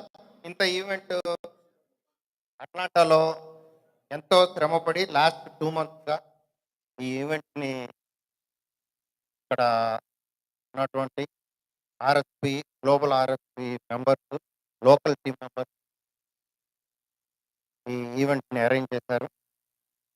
Weed like to thank each and every one who participated in this event. అయితే coming to education, I wanted to tell you 3 things. ఒకటి, education యొక్క గొప్పతనం ఏంటంటే, నేను ఇక్కడ ఎగ్జిట్ 11 హాస్కో ఎదురు లోపలికి వెళ్తున్నాను. ఇద్దరు సంభాషణ నేను వింటా ఉన్నా. ఒక ఆవిడ ఒక ఆయన తోటి, సార్ నమస్కారం సార్, మీరు వచ్చారా ఇక్కడికి అంటారు. ఆ సన్నివేశం నన్ను నా అటెన్షన్ సిక్ చేసింది. So I started looking at అంటే ఆ కాన్వర్సేషన్ మీద నేను ధ్యాస. ఆవిడ అంటుంది, మా అబ్బాయి కూడా ఇక్కడే అమెరికాలో పనిచేస్తున్నాడండి అని. ఆయన కూడా మంచిదన్నారు, మాట్లాడుకున్నారు, వెళ్ళిపోయారు. తర్వాత కొంచెం దూరం వెళ్ళిన తర్వాత ఆయనాడు మా ఆఫీసులో అటెండర్, ఈయన ఒక ఆఫీసర్, ఎగ్జిక్యూటివ్ ఆఫీసరు, ఆవిడ అటెండర్. అయితే వాళ్ళిద్దరు పిల్లలు అమెరికాలో ఇక్కడ ఒకే కంపెనీలో పనిచేస్తున్నారు. They met at Tasco. And you know why? How? Because of education. అదే ఎడ్యుకేషన్ లేకపోతే ఆ అటెండర్ కొడుకు ఇంకా ఇండియాలోనే ఏదో చేస్తూ ఉండేవాడు, బెటర్ లైఫ్ చూస్తుండేవాడు కాదు. That is one thing. Second thing, మనం పావర్టీ గురించి, క్యాస్ట్ సిస్టమ్ గురించి, most of us we hear stories or we see them in movies. నా లైఫ్లో నేను రెండు చూశాను. ఒకటి, when I was studying engineering, మా house owner, she fed their maid girl in the dog bowl. వాళ్ళ కుక్క తినినటువంటి చనిపోతే ఆ బౌల్ కడిగి ఆ బౌల్లో వాళ్ళ పనమ్మాయికి భోజనం పెట్టడం నేను చూసాను. I was surprise. అలాగే అదే ఫ్యామిలీ నుంచి నేను ఇంకోటి విన్నా. వాళ్ళ ఇంట్లో పాలు పెరుగు మిగిలిపోతే పాలేరుకు పెట్టరంట, పడేస్తారంట. ఎందుకంటే పాలేరుకి పొగరొట్టుద్దంట. ఇటువంటి సమాజం నుంచి మనం వచ్చాము. వి మూడ్ ఆన్, అమెరికాకు వచ్చాం.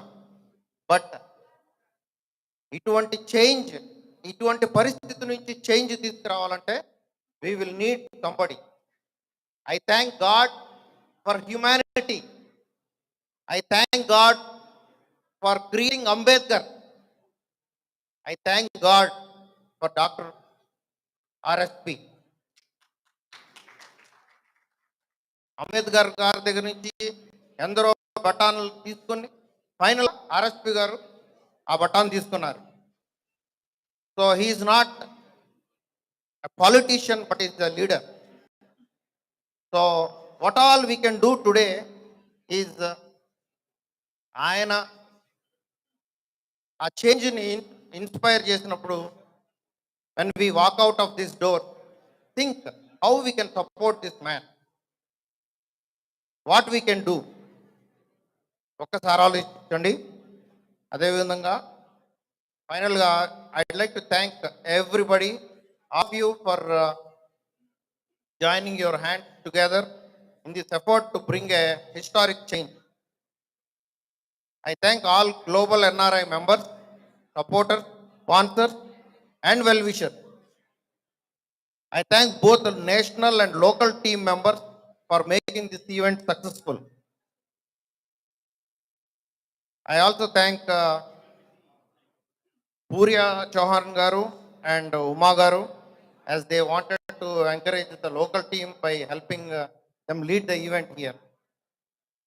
Finally, I'd like to thank Brother Jacob Neela, Luke Pedapalli, Sunil Rayarala, Ashok Bola, Paul Punchtantram, John Panaganti, John Karne, Shashikant, Brother Suved, Kamal Kiran, and Brother Sandeep. Thank you all and have a good evening. And let us hope for a Obama, when he won the election, he said change came to the country. So I would like to say with RSP Garu, he initiated the change. Thank you.